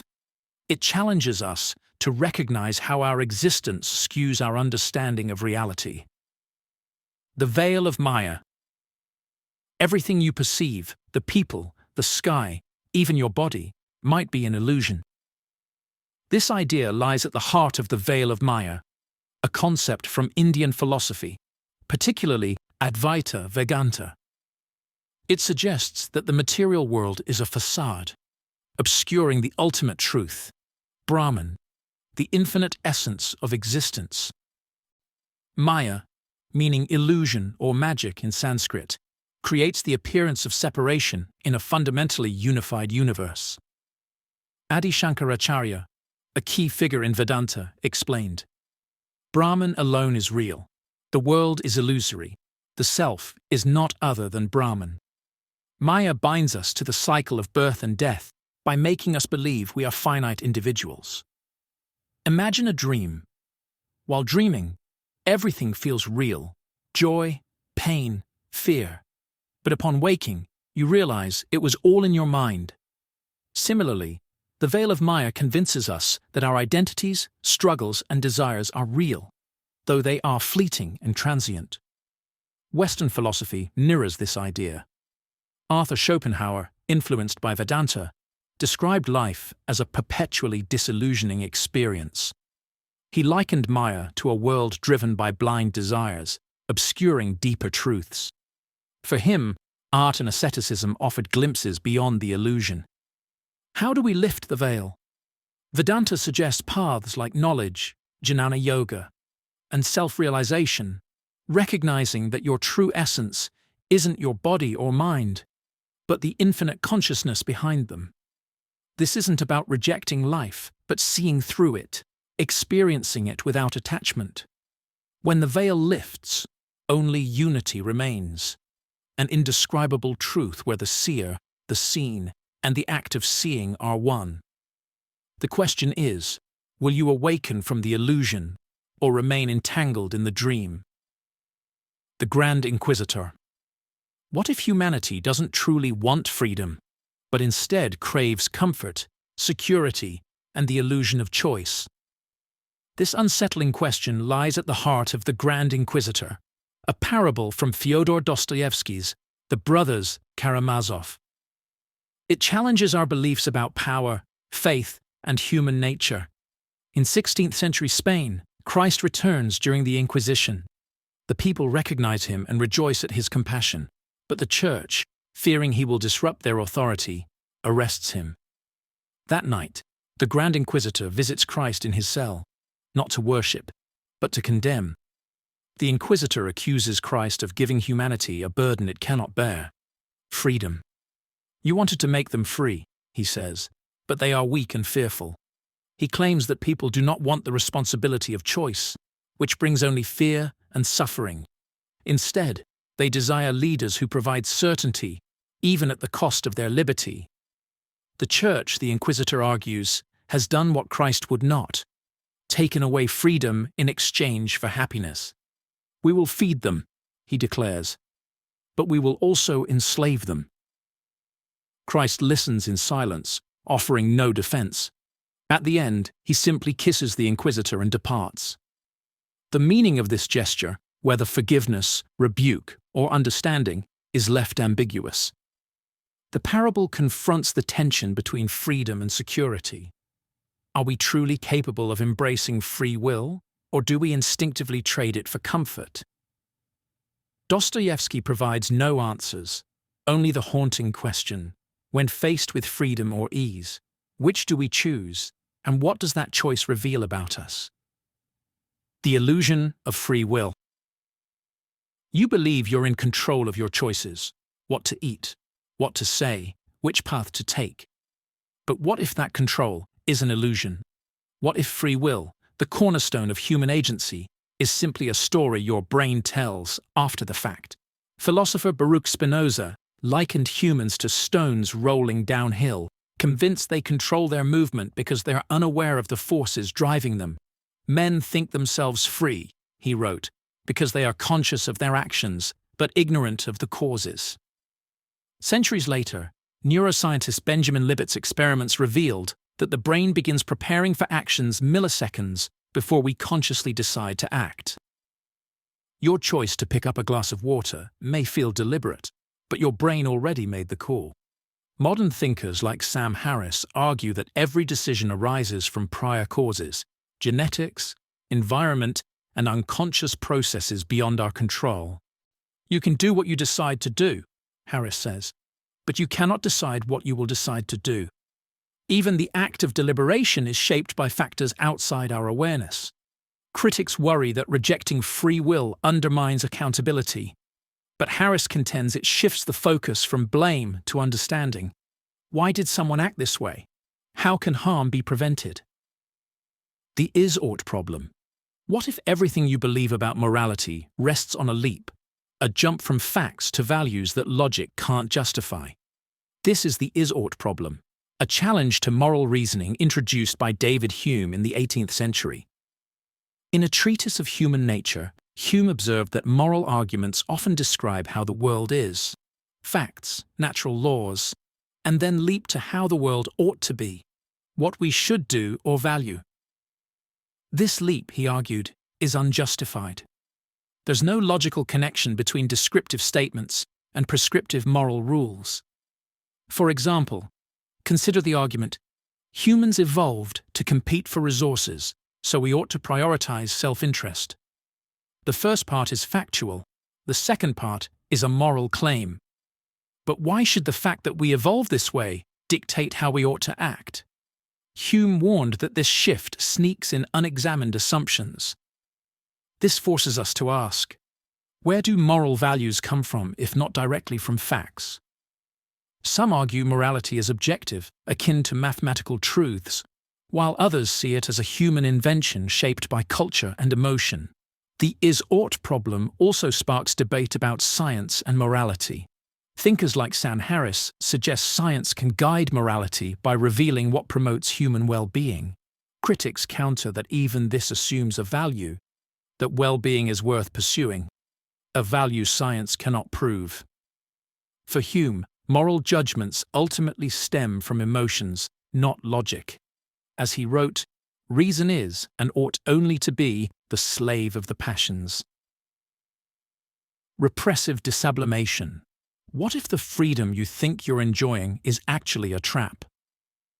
Herbert Marcuse's concept of repressive disublimation, introduced in One-Dimensional Man, challenges us to reconsider the desires and choices we think are liberating.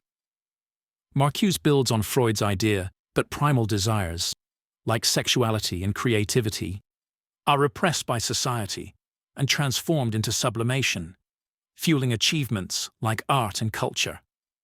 But Marcuse argues that in advanced industrial societies, repression doesn't vanish, it becomes more deceptive.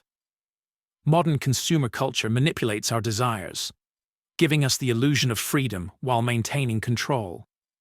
This is repressive desublimation. Desires are released not for liberation, but to keep us compliant. Think about consumerism. Desires for individuality are channeled into buying products that define us.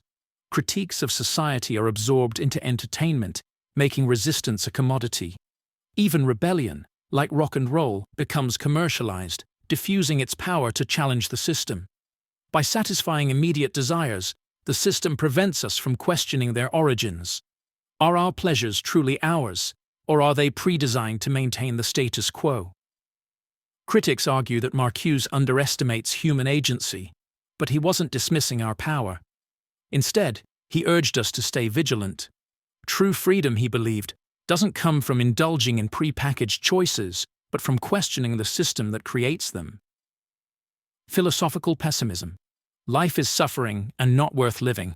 This is the core idea of philosophical pessimism, the unsettling belief that existence itself is fundamentally flawed. Thinkers like Arthur Schopenhauer argue that life is less a gift and more a ceaseless struggle, where fleeting joys are overshadowed by pain, boredom, and futility. Schopenhauer, often called the father of pessimism, believed life is driven by the will to live, a blind and insatiable force compelling all beings to survive and reproduce. This will, he argued, is the root of suffering. In the world as will and representation, he wrote, life swings like a pendulum backward and forward, but even when desires are fulfilled, satisfaction fades, leaving us chasing new goals or trapped in emptiness. For Schopenhauer, suffering outweighs happiness by design. Pain is vivid and inescapable, while joy is fleeting and dull. And in the end, death looms as the inevitable conclusion to this cycle of torment. Negative panpsychism. Negative panpsychism is a radical twist on an ancient idea. Traditional panpsychism suggests that consciousness is fundamental to reality, present even in the smallest particles. But negative panpsychism, introduced by philosopher Riccardo Manzotti, takes a darker turn. Consciousness might be everywhere, but it may not feel like anything at all. This challenges one of our deepest assumptions, that consciousness is inherently subjective, tied to experience. Negative panpsychism argues that while reality is structured in a way that allows for consciousness, most of it exists without inner awareness. Atoms, rocks, and trees may have the underlying properties necessary for consciousness, but they lack the complexity to generate subjective experience. In this view, consciousness isn't a universal sentience. It's a potential, rarely realized. Imagine a world where every brick in a wall holds the ingredients for thought, but never thinks. The brain, then, wouldn't create consciousness from nothing. It would merely arrange existing structures in a way that activates subjective awareness. This aligns with theories suggesting that consciousness emerges only under specific conditions, requiring the right level of complexity and integration. Negative panpsychism raises unsettling questions. If consciousness is so rare, how did it arise at all? Is self-awareness an accident, a fleeting anomaly in an otherwise indifferent universe?